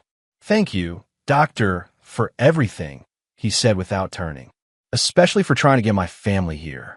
I'm just sorry they haven't come, she replied. I'm not, Russell said, his voice distant. Not anymore. That night, Russell wrote throughout the darkness, his pen scratching across paper until dawn broke. On the 7th morning, Russell Mercer was gone. The bed was empty when a nurse entered for morning rounds. On the precisely made bed lay a sealed envelope with 3 names written on it: Adrienne, Samuel, and Marilyn Mercer. Chapter 2. The Price of Betrayal. Adrienne Mercer's new German Shepherd, Apollo, wasn't actually new. The dog had been a gift from Travis Redfield 6 months earlier, kept hidden at his lake house where Adrienne spent more time than at her own home lately. While her husband Russell built his construction empire through grueling 18-hour days, Adrienne had built a parallel life with Travis, a smooth-talking real estate developer who had initially approached her to get closer to Russell's business. Did the hospital call again? Travis asked, pouring Adrienne another glass of wine at his sleek lakeside property. 3 times, she sighed, scrolling through her missed calls. Russell's doctor sounds increasingly desperate. You can't go, Travis reminded her, sitting beside her on his designer sofa. We've talked about this. If Russell dies, we get everything, Adrian finished. The house, the investments, the company. She took a long sip of wine. His life insurance alone is $5 million. Travis smiled, planting a kiss on her neck. And if he lives, then we stick to the plan. The divorce papers are ready. Between my lawyer and your connections with the judge, I'll get the majority stake in everything. And his parents? They're on board. Samuel and Marilyn have always thought Russell married beneath himself anyway. Adrian laughed bitterly. Once I convinced them that Russell's been hiding assets from them and refusing to help with their retirement, they were eager to support me. The perfect trap, Travis murmured. What Adrian didn't know was that Travis had planned his own separate trap. Once the Mercer fortune was transferred to Adrian, he had arrangements to ensure she wouldn't enjoy it for long. The offshore accounts were already established in his name alone. Meanwhile, Samuel and Marilyn Mercer sat in their modest living room, reviewing financial statements Travis had accidentally left during his last visit, falsified documents showing their son had secreted away millions that should have gone to family investments. I always knew success would change him, Samuel muttered, his face flushed with anger. After everything we sacrificed, Adrian said he's been talking about cutting us off completely, Marilyn added, repeating the lie Adrian had carefully planted over Sunday dinners. Samuel shook his head. If what Adrian and Travis showed us is true, we're entitled to at least half of those hidden accounts. The irony was that Russell had actually set up a generous trust for his parents' retirement, scheduled to be revealed on their upcoming anniversary, a surprise now destined never to be discovered. Across town, Calvin Weiss sat in his small apartment, staring at hospital records that shouldn't have been accessible to a mid-level IT administrator. As Russell's childhood friend and the only person who had remained loyal when Russell rose from humble construction worker to company owner, Calvin had been monitoring Russell's condition through backdoor hospital database access. "What the hell are you playing at, Russ?" he muttered, noting that his friend had checked himself out against medical advice. His phone buzzed with a text from an unknown number. Storage Unit 447. Code, November 27th, 82. Come alone. R. Calvin grabbed his keys immediately. The storage facility was on the outskirts of town. Unit 447 contained only a sealed envelope and a burner phone. The envelope held detailed documentation, bank statements, photos of Adrian and Travis together dating back 2 years, recorded conversations, and falsified documents that had been shown to Russell's parents. The phone rang in Calvin's hand. "Russ." Calvin answered. "They left me to die, Cal." Russell's voice was different, hollow yet somehow charged with purpose. "Jesus, Russ. Where are you? You should be in a hospital. I need 3 things from you." Russell continued as if he hadn't heard. "First, don't tell anyone I contacted you. Everyone needs to believe I'm missing, possibly dead. Second, access the backup server and retrieve all records from Project Lakeside Towers. Every contract, every payment, every signature. Third, contact Olivia Blackwell. She's expecting your call." "Russ, what's happening? What are you planning?" There was a long pause. "Justice, Cal. Nothing more, nothing less." The line went dead, leaving Calvin staring at the mountain of evidence documenting the elaborate betrayal orchestrated against his friend. At that same moment, Dr. Ramirez received a package by courier, a letter thanking her for her care along with documentation proving Russell had secretly paid off her substantial medical school debt. Attached was a note. Some debts should be forgiven. Others must be paid in full. Chapter 3. The Vanishing. 1 week after Russell's disappearance from the hospital, Adrian finally decided it was time to make an appearance. Maintaining the facade of a concerned wife had become necessary after Dr. Ramirez had called twice more, her tone increasingly suspicious. Accompanied by Travis, introduced as a family friend, and Russell's parents, Adrian strode in a lakeside memorial with practiced concern etched on her face. "I'm here to see my husband, Russell Mercer," she told the receptionist. The woman gave her an odd look. "Let me call Dr. Ramirez." Minutes later, Dr. Ramirez appeared, her expression neutral, but eyes burning with barely concealed contempt. Mrs. Mercer, after a week, you finally arrived. We came as soon as we could, Samuel interjected defensively. Of course, Dr. Ramirez replied coldly. Well, you should know that your son, your husband, checked himself out yesterday against medical advice. What? Adrienne's shock was genuine. This wasn't part of the plan. How could you let him leave in his condition? As his doctor, I strongly advised against it, but as a legal adult who hadn't lost cognitive function, it was his right. Dr. Ramirez held out an envelope. He left this for you. Travis stepped forward. Who authorized his release? Dr. Ramirez's eyes narrowed. And you are? Travis Redfield, family friend. Well, Mr. Redfield, patient releases don't require outside authorization. Now, if you'll excuse me, I have patients who actually receive visitors. She turned and walked away. Adrienne tore open the envelope with trembling fingers. Inside was a single sheet of paper with 3 lines of text. I know everything. I forgive nothing. I'm coming for what's mine. The color drained from her face. What is it? Samuel demanded, snatching the note. His face paled as he read it, then passed it to Travis. Travis crumpled the paper in his fist. This changes nothing. He's injured, disoriented, probably making empty threats from some motel. He knows, Adrienne whispered. Knows what? Travis hissed, glancing around to ensure no one was listening. Before she could answer, a hospital security guard approached. Mrs. Mercer? Detective Morales would like to speak with you. In a small conference room, Detective Victor Morales sat reviewing a file. His weathered face gave nothing away as they entered. Thank you for coming in, he said, not bothering to stand. I have some questions about your husband's accident. What about it? Adrienne asked, trying to keep her voice steady. For one, why the vehicle that struck your husband's car was reported stolen just 1 hour before the accident. Yet traffic cameras show it had been following Mr. Mercer for at least 3 days prior. Travis shifted uncomfortably. Detective, what are you implying? Morales ignored him, focusing on Adrienne.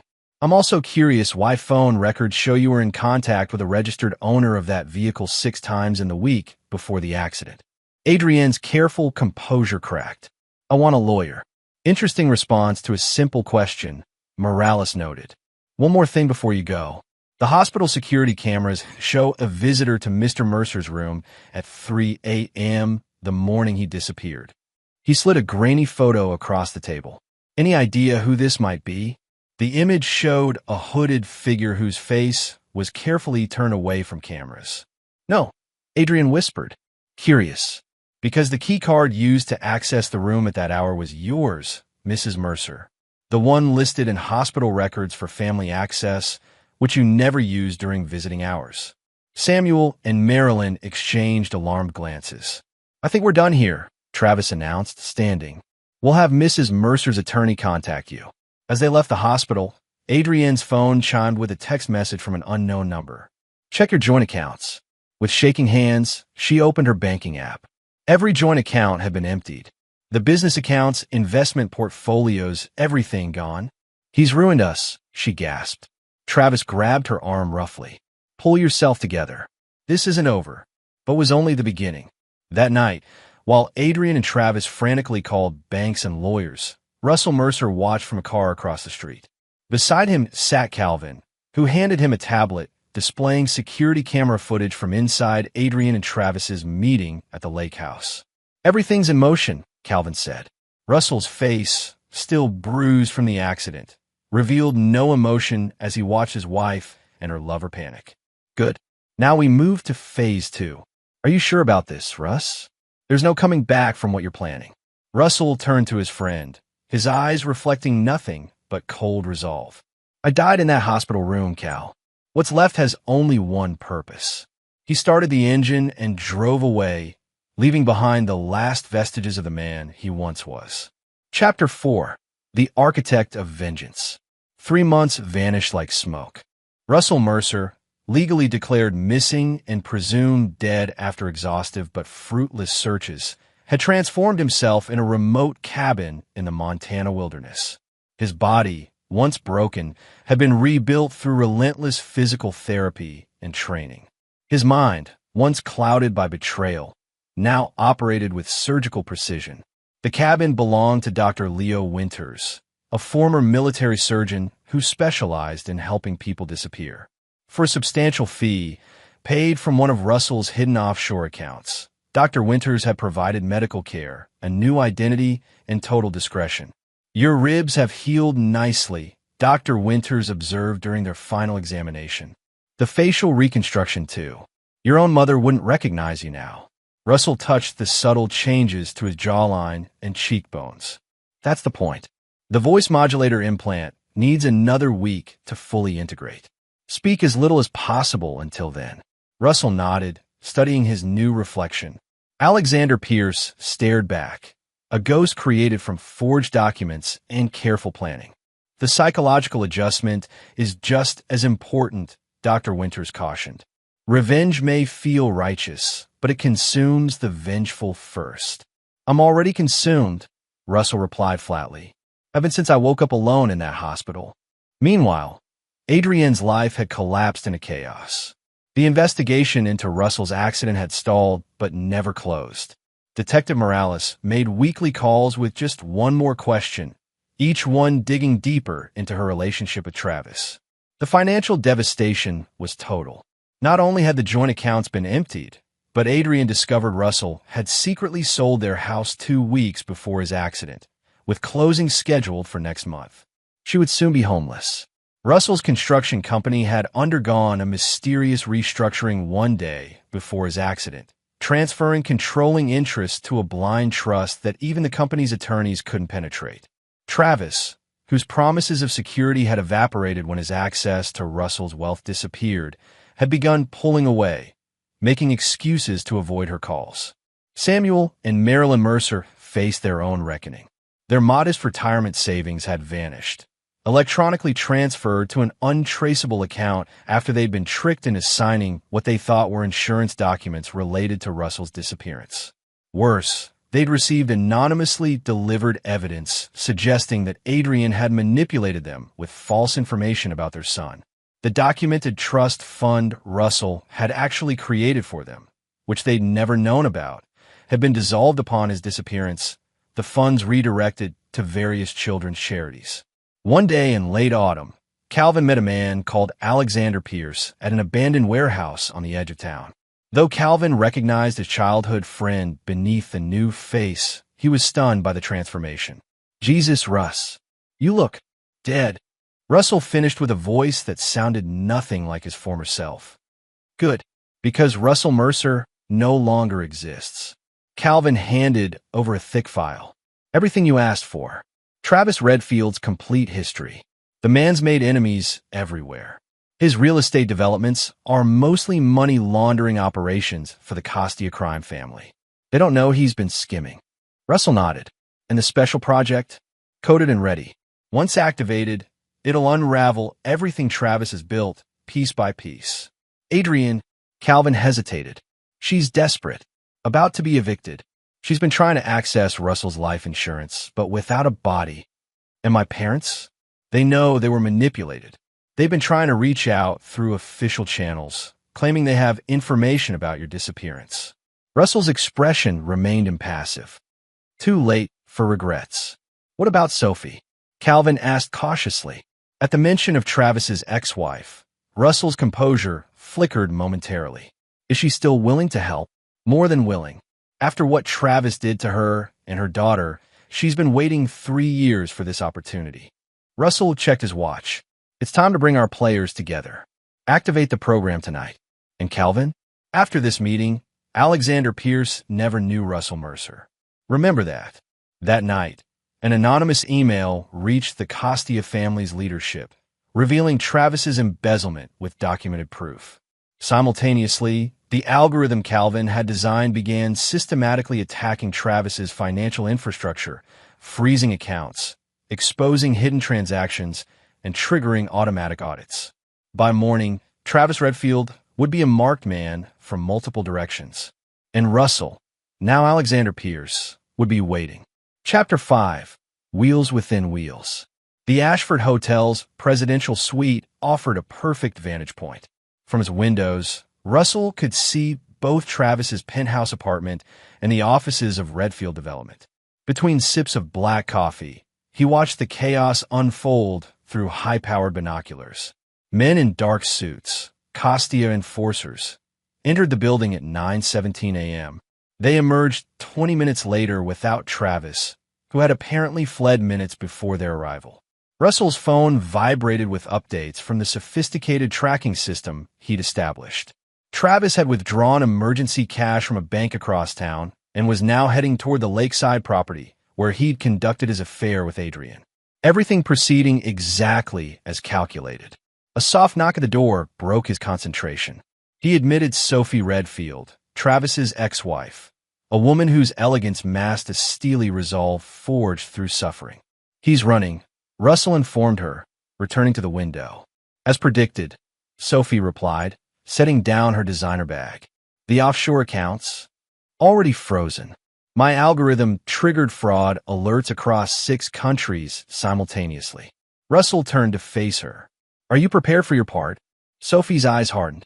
"After Travis bankrupted me, denied my daughter her medical treatments, and left us with nothing, I've been preparing for 3 years." Russell nodded, remembering why he'd chosen her as an ally. When investigating Travis's past, he discovered Sophie's story, how Travis had systematically drained their marital assets while their daughter Lily battled leukemia, then abandoned them both when the medical bills mounted. "Your daughter?" Russell asked. A rare smile softened Sophie's features. "Remission for 16 months now, thanks to the anonymous donor who covered her treatment." Russell nodded slightly.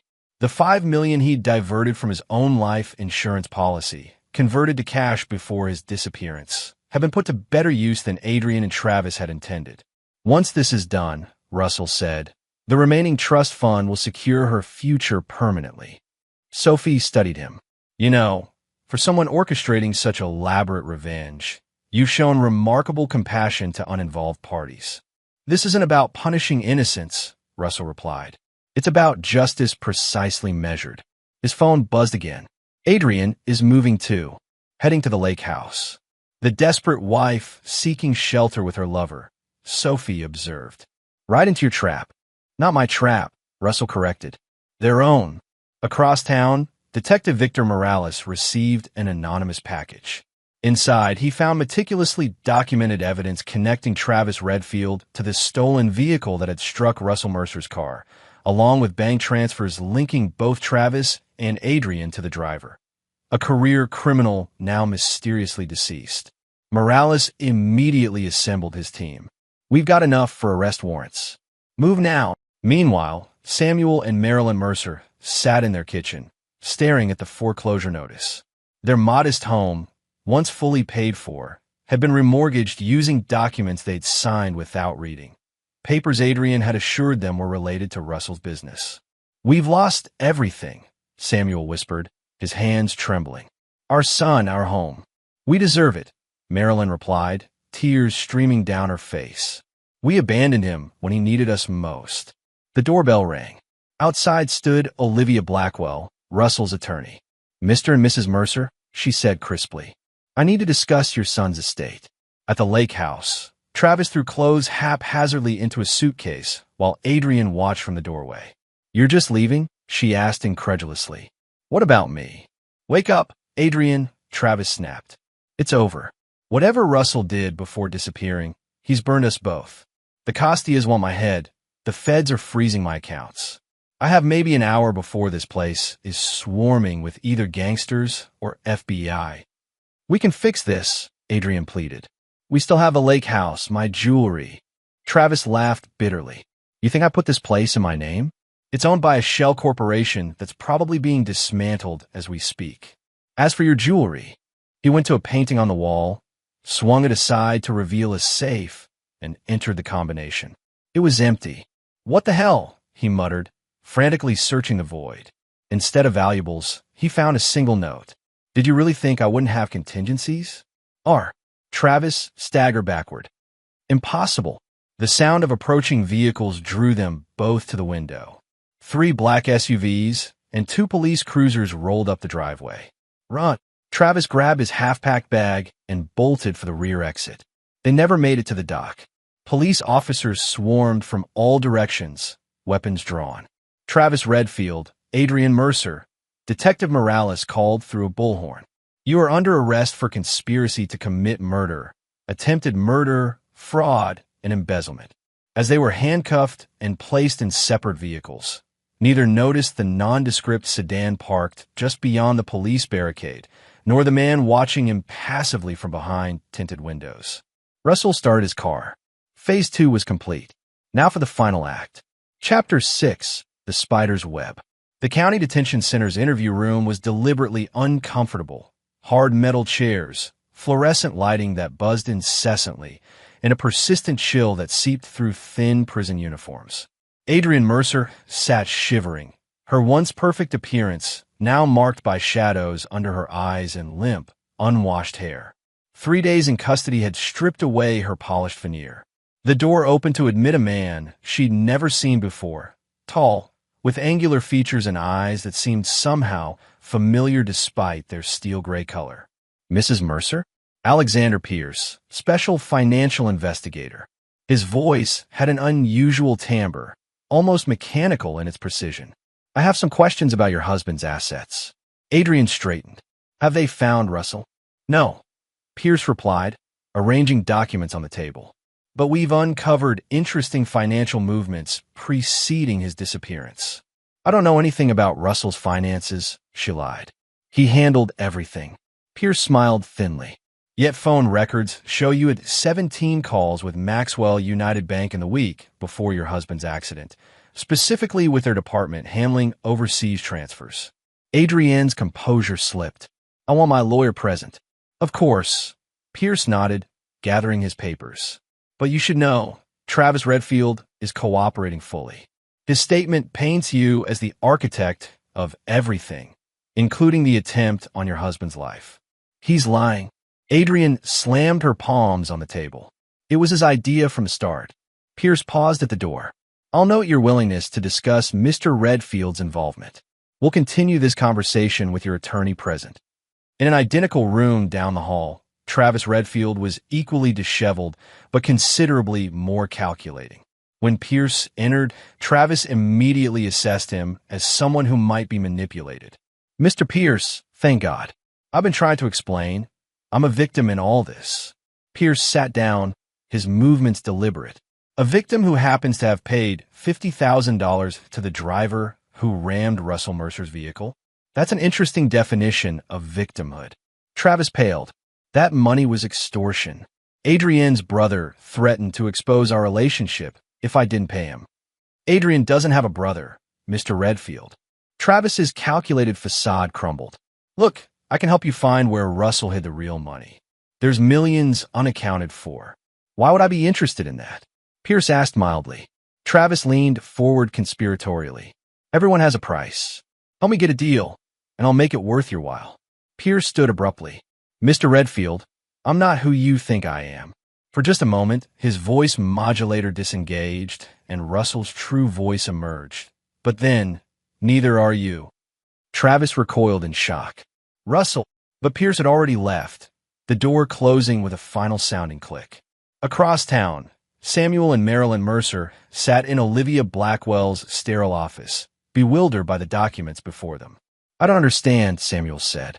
"These show Russell created a trust for us years ago." "He did," Olivia confirmed. $5 million, untouchable by creditors, divorce settlements, or criminal proceedings. "But we were told he was hiding money from us," Marilyn whispered. "You were lied to," Olivia stated flatly, "by people who knew exactly how to manipulate you against your own son." Samuel covered his face with trembling hands. "We abandoned him, our own son, fighting for his life, and we believe the worst without question." "The trust has specific conditions," Olivia continued dispassionately. "You can access the funds for basic living expenses only. The principle remains intact until particular conditions are met." "What conditions?" Marilyn asked. Olivia slid another document across the desk. "You'll need to read this letter first." The letter, written in Russell's hand, detailed every manipulative lie they had believed, every moment they had chosen Adrienne's fabrications over their son's lifetime of demonstrable love and support. It was clinical, factual, and devastating in its accuracy. He knew, Samuel whispered. Even before the accident, he knew they were poisoning us against him. Not entirely, Olivia corrected. The original trust had no such conditions. Those were added the day he checked himself out of the hospital. That night, Russell stood on the balcony of his hotel suite, watching the city lights while Sophie poured 2 glasses of whiskey. Adrienne and Travis have turned on each other completely, she reported, handing him a glass. Their attorneys are practically racing to the prosecutor's office with new accusations daily. And the Costia family? Still looking for Travis. The evidence you planted linking him to informing on their operations has them particularly motivated. Even if he somehow escapes conviction, he'll never be safe. Russell nodded. The final phase begins tomorrow. Are you sure about this part? Sophie asked carefully. It seems excessive. Justice often does, Russell replied. Each will face precisely what they deserve. No more, no less. And after? Sophie studied him over a glass. What does Alexander Pierce do when this is finished? Russell gazed out at the city, the place where Russell Mercer had built a life, a marriage, a company, all now ashes. Alexander Pierce disappears. As for what comes after, I haven't decided. You could start over, Sophie suggested. You're wealthy, unrecognizable, officially dead. Perfect freedom. There's no starting over, Russell replied quietly.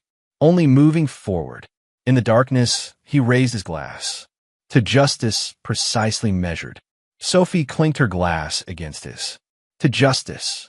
Neither mentioned the emptiness that would remain when justice was finally served. Chapter 7. Checkmate. The courthouse buzzed with anticipation.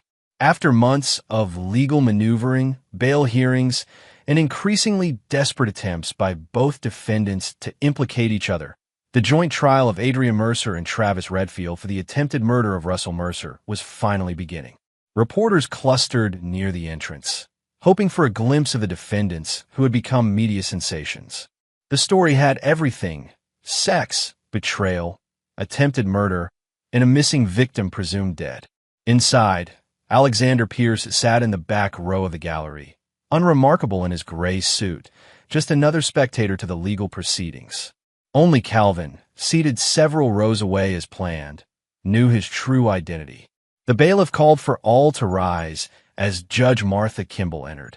Known for her no-nonsense approach and scrupulous adherence to procedure, she was exactly the judge Russell had hoped would be assigned. The prosecutorial team was led by District Attorney Helena Ward, whose reputation for methodical case-building made her formidable. Russell had anonymously provided her office with a roadmap of evidence so comprehensive that the case practically built itself. As Adrienne and Travis were led in separately, Russell noted how thoroughly their appearances had deteriorated. Adrienne's designer clothes had been replaced by a modest skirt and blouse, an attempt to appear humble and sympathetic that clashed with her innate arrogance. Travis, meanwhile, had adopted the look of a broken man, hoping for sympathy where none would be forthcoming.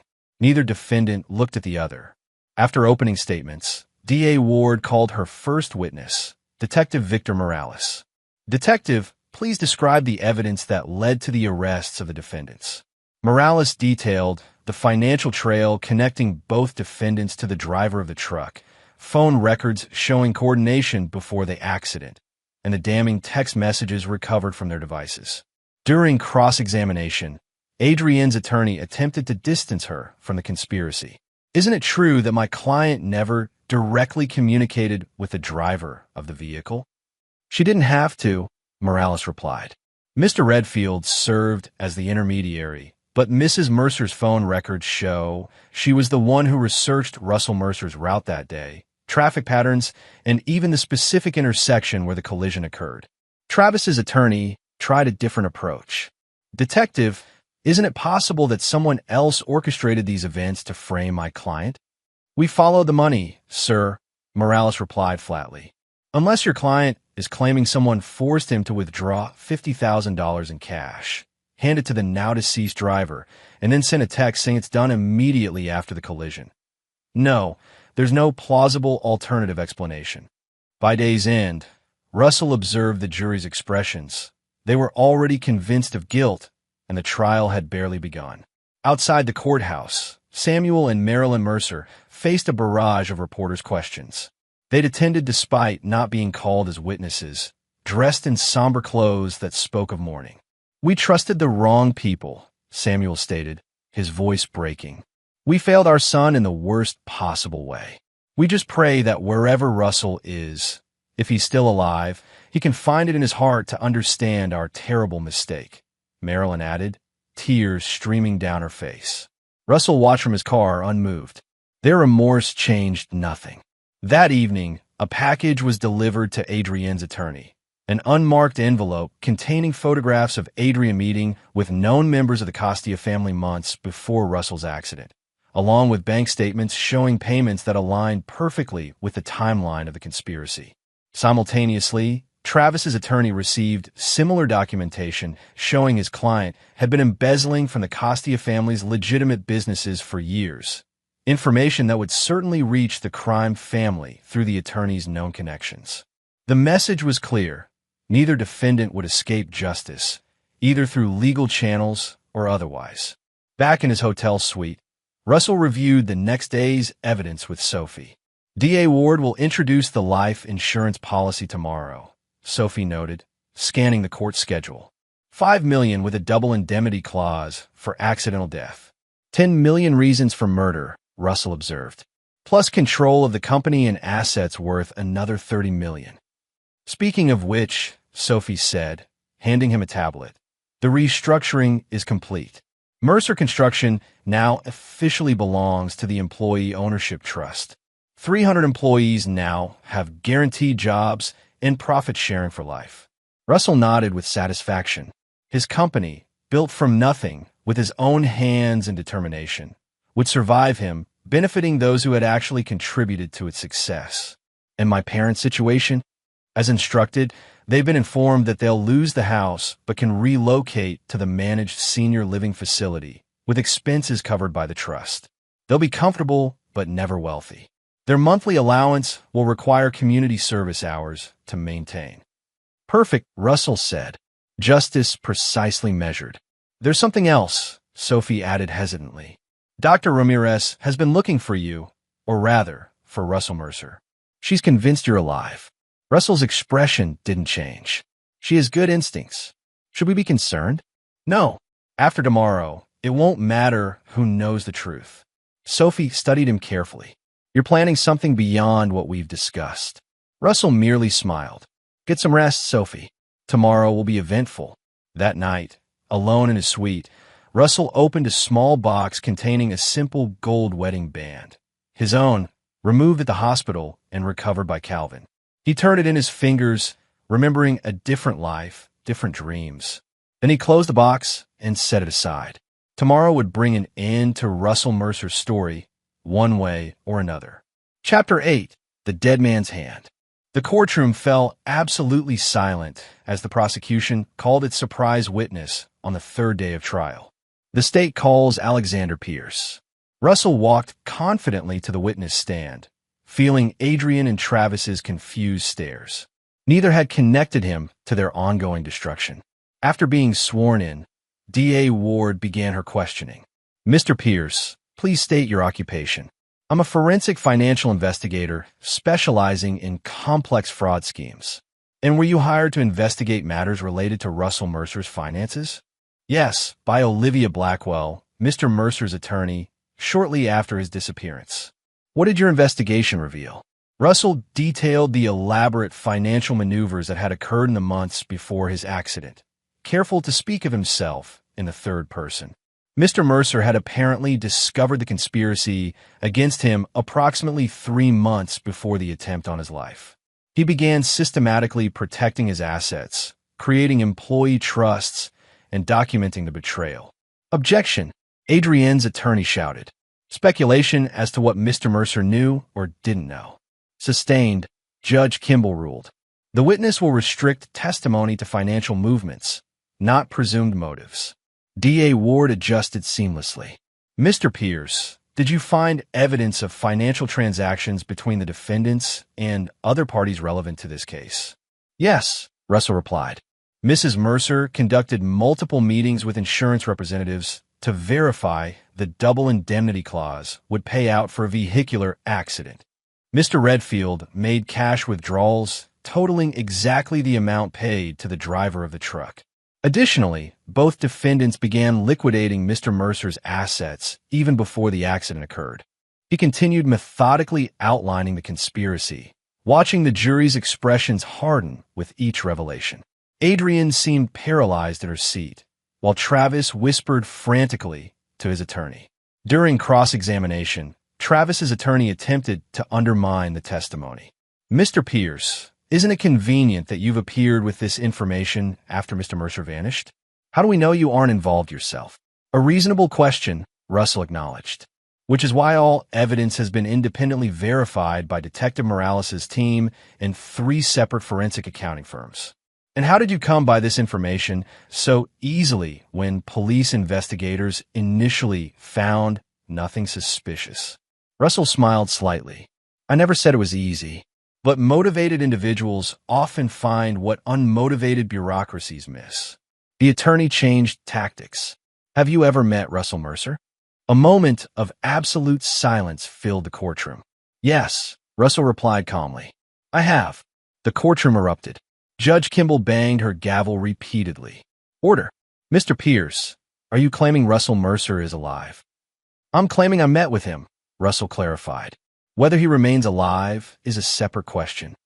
DA Ward, who had been briefed on this possibility, quickly intervened.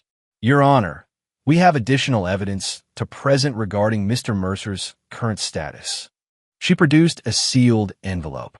This was delivered to my office this morning with instructions to open it only during today's proceedings.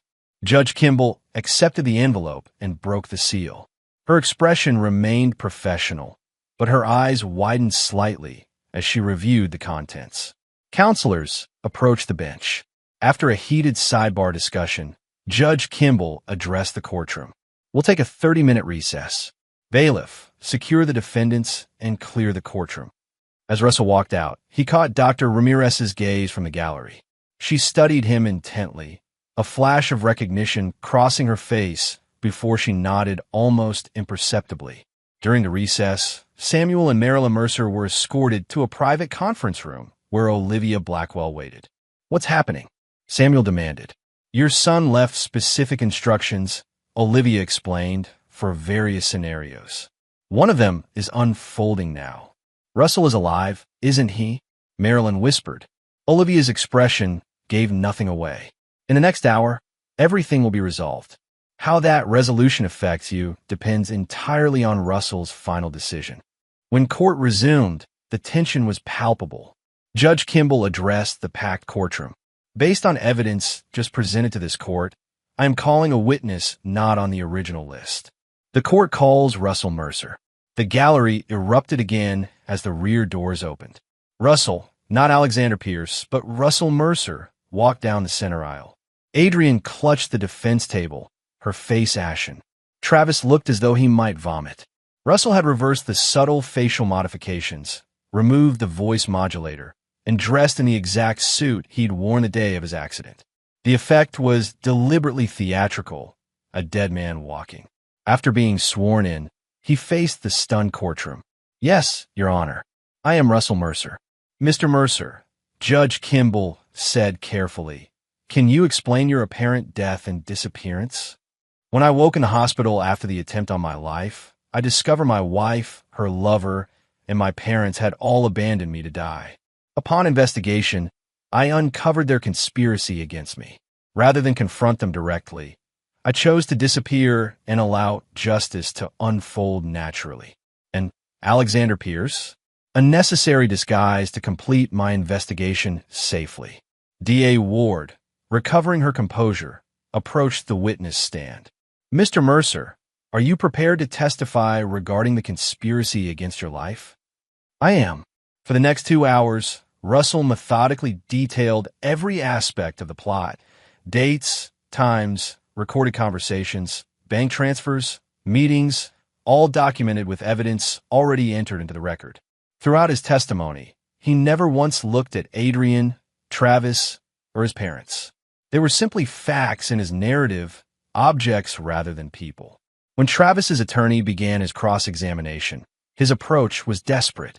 "Mr. Mercer, isn't this elaborate disappearance and reappearance simply a publicity stunt to destroy my client's reputation?" "Mr. Redfield destroyed his own reputation when he conspired to murder me," Russell replied evenly.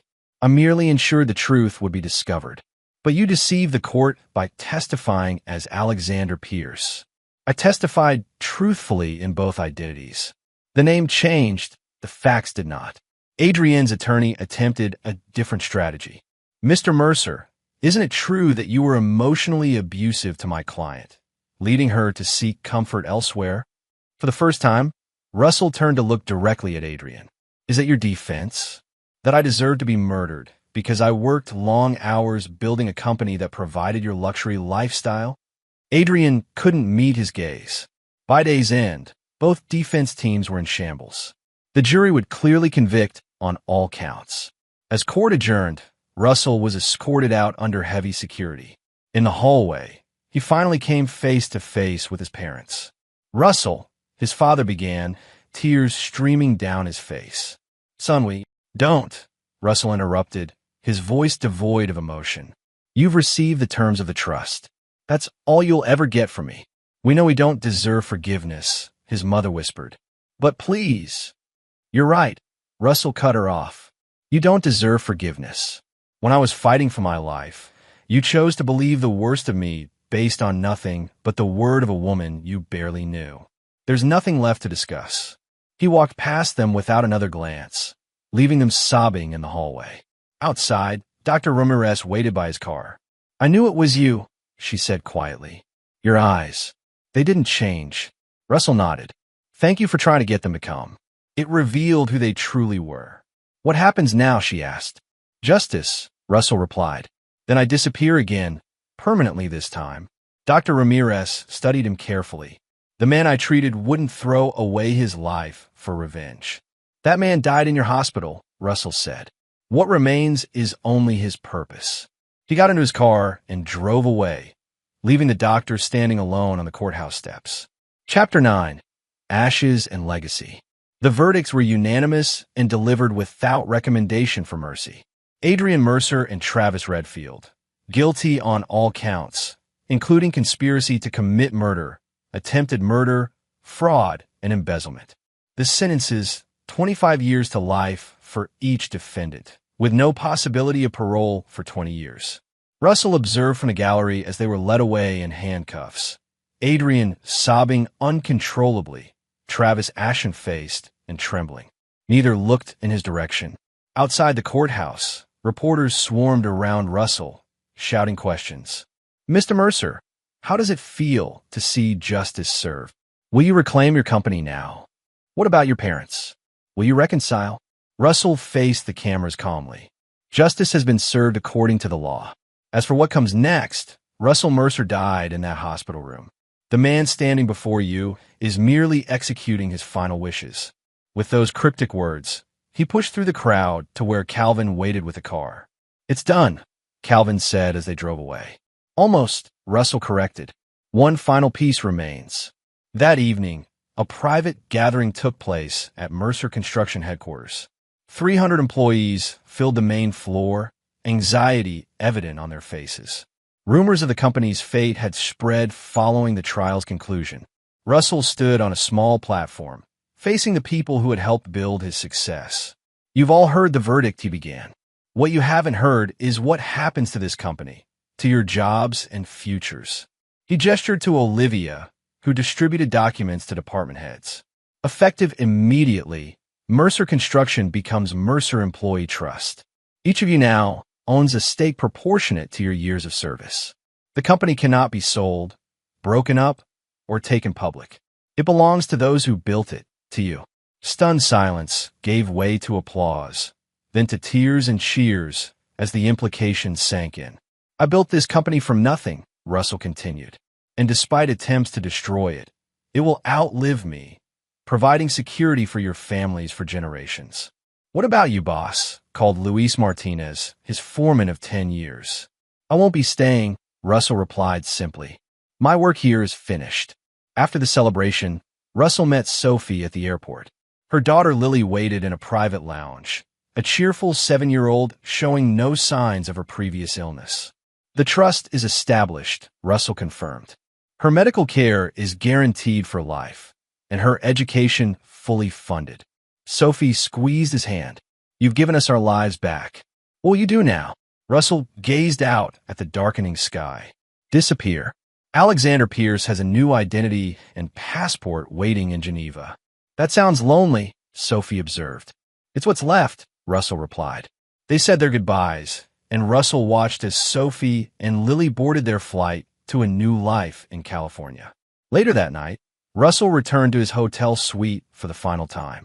On the desk lay the last element of his plan, a sealed letter addressed to Dr. Ramirez, along with documentation transferring a substantial donation to the hospital's trauma center. The letter was simple. Dr. Ramirez, you once said the man you treated wouldn't throw away his life for revenge. You were right. Revenge was never the goal. Justice was. Now that justice is served, Russell Mercer can truly rest. What rises from those ashes is for me alone to determine. Perhaps someday, in a different place, a better man might emerge.